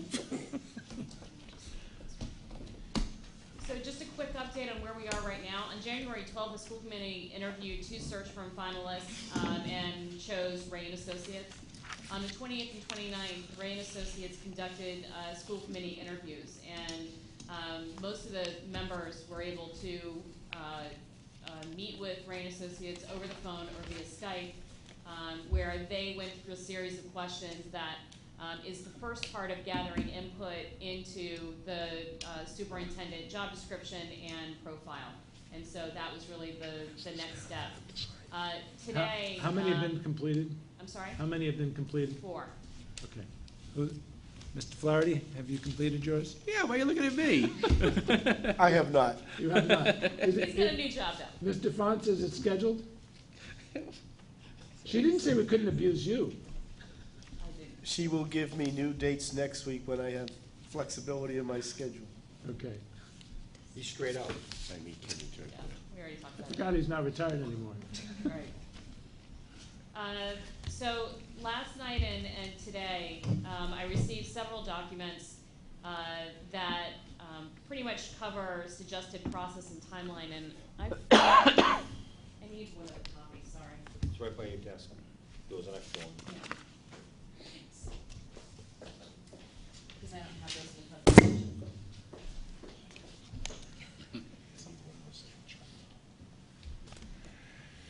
So in your packet is a document that is going to ask you to mark 10 characteristics that you believe are most important in the selection of a candidate. So if you turn to, after the presentation, if you turn to the second document, this is one of the tools that Ray & Associate uses, just another one. Interviewing is one. The second one is to list out characteristics. I put this in your packet, but I'll send it in an electronic form also. And what they ask is, out of all the 33 characteristics are here, the 10 that you believe are the most important in the selection of a candidate. So again, if you can fill this out before you leave and give it to me, or I'll send an electronic copy tomorrow, and folks can do that and send it back to them. What I asked for, in the spirit of continuing, and I'll talk a little bit about this about next steps, but I've asked for this also, a version of it, to be given in a SurveyMonkey format or some sort of electronic format, so then we can post it to the district website as well as to our newspapers and forums, just so we can cast the widest net when it comes to these 33 characteristics and different stakeholders, what they think are the 10 most important. Again, these are all things that then Ray & Associates will use to come up with a recommended profile that we will approve before we go out and start recruiting candidates. The next step, now that they have interviewed us, the next step is the stakeholder interviews. And so that is similar to what we all went through. We now want to be able to work with administrators, principals, community leaders. I put a list up on the screen of suggested ones, but I'm open. I want to hear from the committee of the groups that we really feel Ray & Associates should interview when it comes to gathering similar feedback that they've received from all of you. So I'll just take a short, if you want to think about it and email me, that's fine, but these are I think the list that definitely should be on there, but am I missing any, or do any need to be taken off? When you said community leaders, were you including in that members of the Board of Selectmen, for Yes. example? Yes. Okay. Yes. And this is separate from the search screening committee that we discussed, Yes. correct? Okay. Right. This is Ray & Associates. In some communities, when they do have just an internal search committee, they don't have a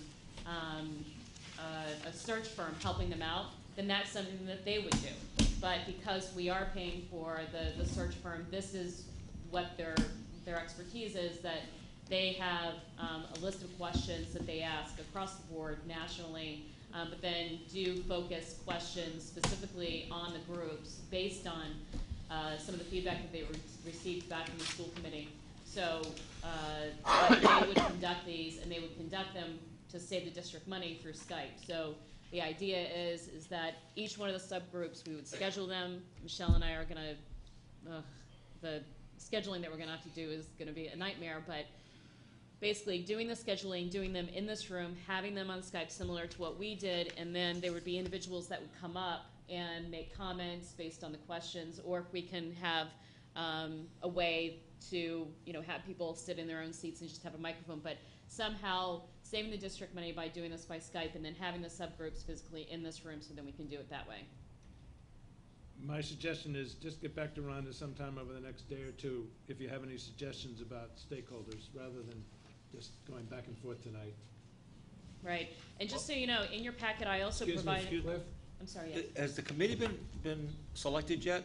Are they? No, So- that's comes. So you don't want them to do that? You want us to do that? To identify the stakeholders? Yeah, I mean, it's just, there's 2 recommendations in your packet from Ray and Associates. They already have a recommendation. It's really choosing what we would want. What I'm looking for, but I'm open for the committee to provide the to provide their recommendation, but we need to get our profile out there ASAP to get any kind of opportunity to get candidates in here. We're already too late in the process, not too late, but we're already behind the 8 ball, and so having going through the process of pulling the committee together just to make this decision on the stakeholders, I don't think is something that I feel is very, very important. The real goal of what the screening committee is going to be about is once the pool of candidates start coming in, that they're taking a look at the resumes that are coming in, conducting interviews, that piece of it. You're the chair. I'm open to what the committee, You've used this term many, many times. Well, full disclosure and participation. Yep. If we're gonna have a community-based organization to act as a screening committee, then I believe that they should have some input into this process. But you're the chair, and I respect your. Well, I definitely don't want it to No, I seem understand. like that But we're not including. haste makes waste too sometimes. So, I know we're late, but I just thought I'd point that out. Right, and one of the things. I'll that we can respect your do- decision either way. Well, one of the things that I think that we can do in the online survey is ask that question. But I'm hoping that, one of the things that we're doing that I've recommended is that 2 open forums, and it even could be 4 open forums where anybody could. What I don't want to do absolutely is exclude any group. And so in addition to the school committee, if anyone has ideas on any kind of groups that we need to, any stakeholders that we need to interview. But I'm hoping with all of these that we basically give anybody the opportunity to provide the feedback into the profile of the superintendent or what the 33 characteristics are. Thank you. So is it fair to say that this open forum, you're basically open it to the public, Yes, and hope as many people show up as possible? hopefully. Okay, good. Continue, please. Any You all other set, Cliff? comments? Yep. Okay. Okay. The other thing that we talked about and that I wanted to put in front of the committee, and I'm sorry that you didn't get this information up front, but I just got it last night and today, and I didn't want to wait 2 weeks to present this to you. So if you have feedback tonight, great, but also please email me if you have any additional comments or thoughts on it. But one of the things that we talked about was around the cost of advertising once we do get the profile and once we go out there. So the first thing that you have in the presentation are all the free places where we can advertise. And so there are several websites on here where it is free to us to be able to publicize the job description as well as the profile. There are 3 paid. And I spoke to Ray and Associates about this, and the one place where I do think we need to spend additional funds is on the Education Weekly newspaper. I've heard from this committee, I've heard from Ray and Associates, I heard during the interview process, I heard from the superintendent, that this is really the place where people in the market go to find out what jobs are available. So they have their recommendation on there. The other two that are on here, the I Am Diversity, again, I think that we have enough of the free websites to go to. I don't think that we really need to spend the $95. And the AASA, the same thing, that Ray and Associates also felt comfortable that if we took that one off there and not spent the money, they would be fine and still would get a good pool. So I didn't take off I Am Diversity. So the only additional, so the advertising fee that I would be looking for is the $2,145, which is the cost to for 2 weeks to put the job description and the profile in Education Week. When it says once on the website, what does once mean? For 1 week? 1 I think day? so. 1 month? What does it mean? I don't know. I can find out that information. Well, I was curious. I don't want to hold up the process, but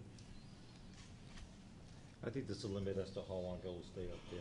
yeah, I would assume so. Just 30-day run. 30? Yeah. Parentheses, Oh, good. following it. Oh, Thanks, okay. Michelle. Thank you. Yes. Okay. Continue.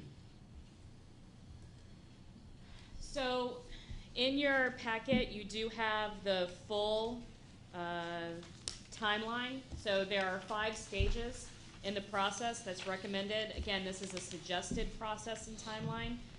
Again, I wanted to put it in front of the committee as soon as possible so you have a time to digest it. I will bring it up again at the next school committee meeting. But if you have any input into the suggested process and timeline, please let me know. I also want to work with Michelle to be able to get this up on the website once we've had a chance to take a look at it, to also get the feedback on the timeline and the process.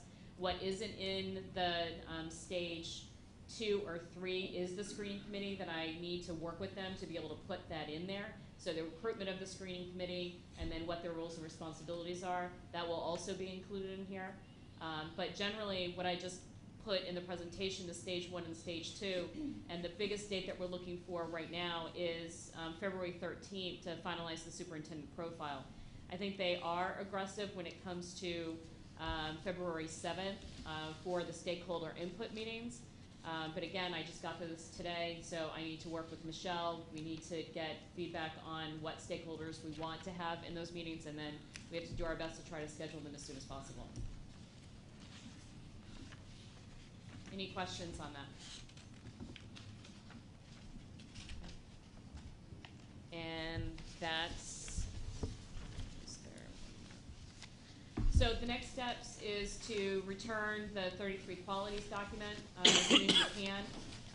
The stakeholder meetings, looking at scheduling those, create the job description and promotional flyer, then start recruiting, and at the same time pull together the screening committee. All right, so for this committee, The short term is, short term is the 33 qualities document Yep. back to you, and you're going to be sending an electronic version to our. Of which you want 10. only 10, correct. Okay. And I'll send an electronic copy tomorrow, as well as the documents that I've provided, any feedback that you're comfortable sending me, just so then I can gather the committee's feedback and have that document ready, not only to post on the website, but then also have everyone's comments into that, and then presenting that. Okay. Okay? Any Any other final questions? comments or questions for Rhonda? Ken? Very nice job. Yes. It's a lot of work. Thanks. Okay. And I didn't see any misspellings. You didn't? You checked? He just said your last No. name. I didn't check. Dr. Sylvia, policy review. On the policy review, I've been bragging about, how fast we're going. Well, last time we kind of like hit a wall. We had about 5 policies to review, and we did partially review some of them. We just didn't get through all of them. And several of the members on the committee basically scrapped the old library's selection policy and completely revamped it. And basically what they did is they have divided it into two parts. One was the selection policy and the other was an appeal policy if these selections don't work, or if they don't coincide with our curriculum standards, or, our curriculum offerings, a multitude of things. So we had some questions on the appeal, and I think that Mrs. Rotella is going to research that for us so we can at least discuss it at the next meeting. So we haven't got that part of that new policy finalized yet, but we did finalize the biggest part of it, which was the library material selection. You have in your packet the old policy, and you also have in your packet the new policy with the proposed changes that we made that night. So I think it's pretty self-explanatory, and the new policy does conform more closely to the National Library Standards. So unless there's any specific questions, I would appreciate voting on at least this part of the policy. Thank you. Questions?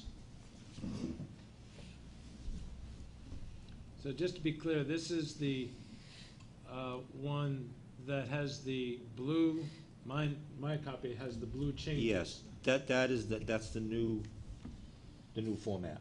Got it. Comments, concerns, questions? If not, I'll take a motion to approve. So moved. Second. All those in favor? Aye. Aye. Opposed? Abstained? Thank you, Cliff. 500. We had two policies that were not on the agenda for the last meeting. I didn't bring my packet, Michelle. Do you remember what they were? At the policy review committee meeting, Yeah, there were two policies that weren't on the agenda that we're gonna take up in the future. retention and wellness. Okay, do you know, Dr. Rabinovich, that they'll be ready to go for the next meeting? It depends when your next meeting is, but at this point, can they tell are not you. ready to go. Okay. He's getting out his BlackBerry. My BlackBerry says 6 o'clock on the 11th of February. No, it will not be ready by then. All right, will it be ready for a March meeting? Yes. Okay. So I want to get this thing over and done with.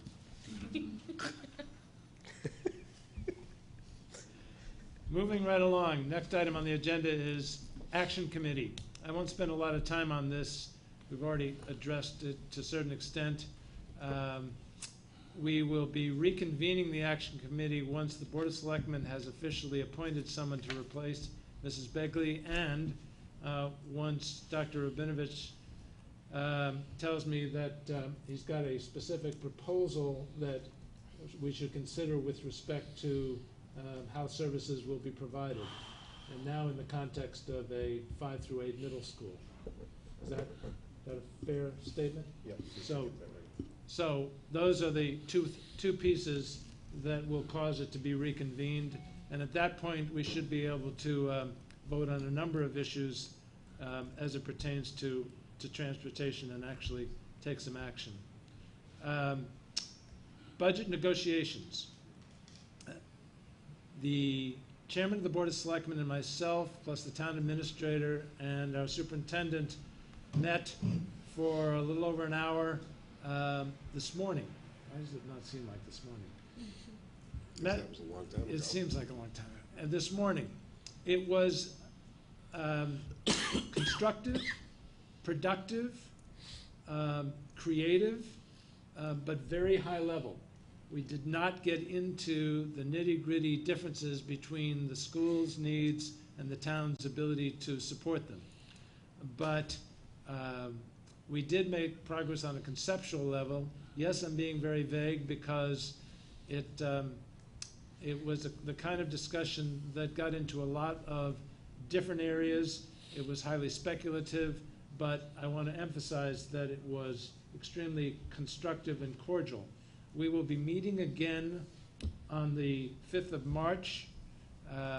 During that time, the superintendent, and I hope with the support of the Budget Advisory Committee, will work to develop a number of ways that we could perhaps bring down the budget that we approved today.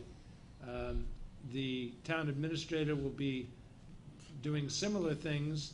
And so by the 5th of March, I hope we can start to reduce the gap between what the town can afford to provide us and what we can afford to live with. I know, as I said, that's all very vague, but it would be totally inappropriate to suggest otherwise. I've already told you the state is not going to be of any significant help with respect to that.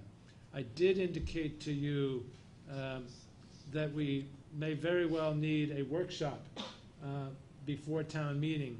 It would be premature in my mind to have that workshop until after the 5th of March, where we have a little bit more flesh on the bone, so to speak, of what we might be asking you to consider. So just keep that in mind, that sometime between the 5th of March and town meeting. In addition, the Board of Selectmen, the chairman of the Board of Selectmen feels that the full Board of Selectmen and the full school committee should perhaps meet before a town meeting, so that will also be considered. But that determination will be made on the 5th of March. Not the night of. Not the night of, yes, exactly. It will not be the night of town meeting. Thank you. Jeff? Yes. What's the purpose of that workshop you mentioned? The purpose of the workshop is to consider what amendment, if any, we should make to the vote that we took tonight Okay, on the budget. after the advisory committee. gets- Absolutely. Yeah, gotcha. So Right, the purpose of the advisory committee is precisely that, to advise the superintendent so that when he meets with us on the 5th, with the two chairmen and the town administrator, he feels he's at least got the support of his advisory committee for what he's about to suggest. Okay, make sense to everybody? What doesn't make sense to me, with all due respect, is the fact that we continue to solve a revenue problem on the expense side of the ledger. There's got to be a conversation with this group about revenue. I'm sorry.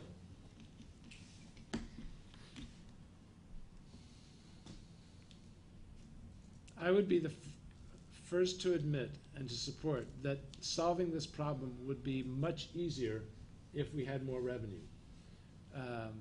It is theoretically possible that what will come out of this will be a decision that we need to ask for more revenue. We're just not there yet. Well, that's fine. That's fine. That was just my point. I And understand. and it's, I'm sure it's cordial, and I'm sure it's constructive, but I mean, we gotta look at this, from a broad perspective. So, that's just my I guess my little input. own feeling is we have to demonstrate to the voters that we have done everything possible to minimize the cost of providing the services that they expect and at a level that they expect before we ask for more revenue. We voted on a needs-based budget today. And that's why you shouldn't assume anything, and that's why when Mike and Ken meet with Dr. Rabinovich to talk about what ideas he might have, I don't assume anything with respect to how they will react and what consensus will be achieved. I appreciate that, thank you. I wanted to thank Mike for bringing to attention the fact that there's a curious set of data with respect to the percentage of high school students that complete the Mass Core on the DESI website. Mike found that not only were the numbers in some cases disturbingly low for Wareham, they were extremely volatile. And in preliminary discussions with Dr. Rabinovich and Jan Rotella, it appears that those numbers may not be trustworthy.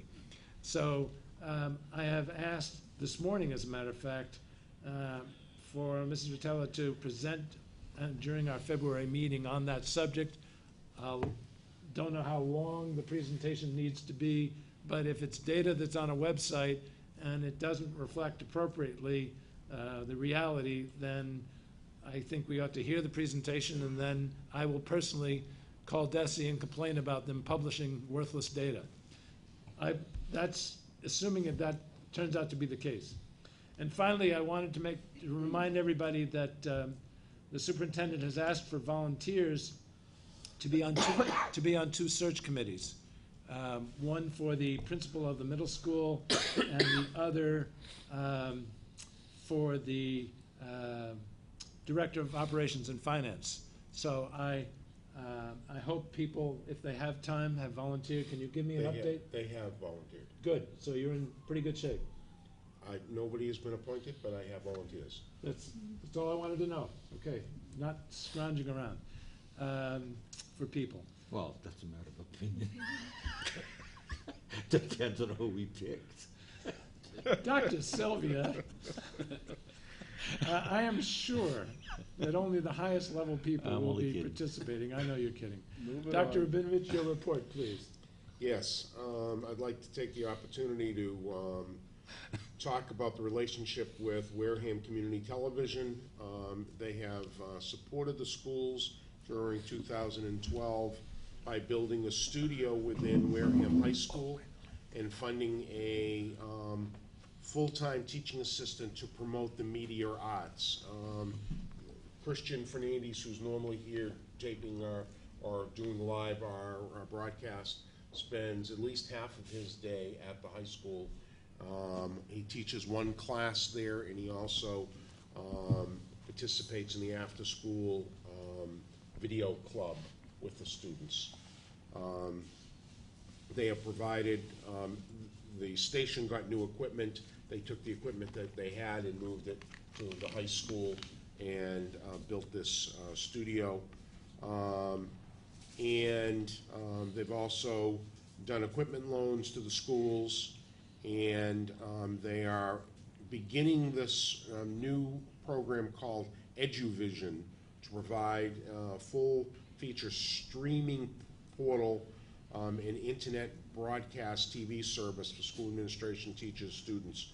So theoretically, somebody could teach a class in a video, and then have it available for streaming on the internet that either students or parents or community members could see. And the last thing I wanted to say was that it was nice to see the committee members who attended the 5th annual Martin Luther King Jr. Youth Breakfast. As I said, this was the 5th year where the school department was instrumental with the Boys and Girls Club and the YMCA, Makepeace, and the WACA, which is the Wareham Area Clergy Association, to plan this event. They're gonna come up with a better acronym. I just I'm glad say you it as it clarified is. that. So, again, it was nice to see everybody, and I think it was a quality event, again. Kenny's in charge now, we're not going No. next year. Okay, is there any other business that members would like to bring before the committee? If I can, just for a point of information, just so that nobody gets surprised, the Boys and Girls Club have submitted a statement of interest to rent space at the Ethel Hammond Elementary School. I have moved that to Attorney Bowen because in order for the Boys and Girls Club to get funding through loans and so forth at a bank, a year-to-year lease kind of arrangement doesn't work. And even, so anything over 3 years on any kind of a lease or an agreement, you have to go to town meeting. And it usually is capped at 5 years, even at town meeting. But the Board of Selectmen previously have done longer agreements, and so the attorney is looking into that and will be making recommendations to the town administrator as well as myself, and I will bring you further information and a recommendation once we get to that point. The hope is that if the Boys and Girls Club can get the longer lease and goes forward with this, that we would be able to then basically take the costs of the Hammond School, factor in all the costs, heating cost, electrical, cleaning, fixing, maintenance kind of stuff, and get a square footage rate that then would go in, and if the Boys and Girls Club used 50% of the square footage, then they would pay 50% of the expenses on Does this mean you'll be negotiating with Mr. Fonz? It means I'll be negotiating with the Boys and Girls Club, whether it's Mr. Fonz or from the New Bedford, Mr. Medeiros. Is it Mr. Medeiros? Mendes. Mr. Mendes. But it is possible that Mr. Fonz will be part of that. Bring a bodyguard. Okay, anything else? That's all. I just wanted to make sure everybody was aware that that's being discussed. Okay. We will be going into executive session to discuss a legal settlement and to approve executive session minutes. We will be coming out solely for the purpose of adjourning. Can I have a motion to go into executive session, please? So moved. Second. Second. Mike? Oh, Say Yes? yes. Yes. Yes. Say aye, yeah. Cliff? Yes? Yes. Ken? Yes, yes.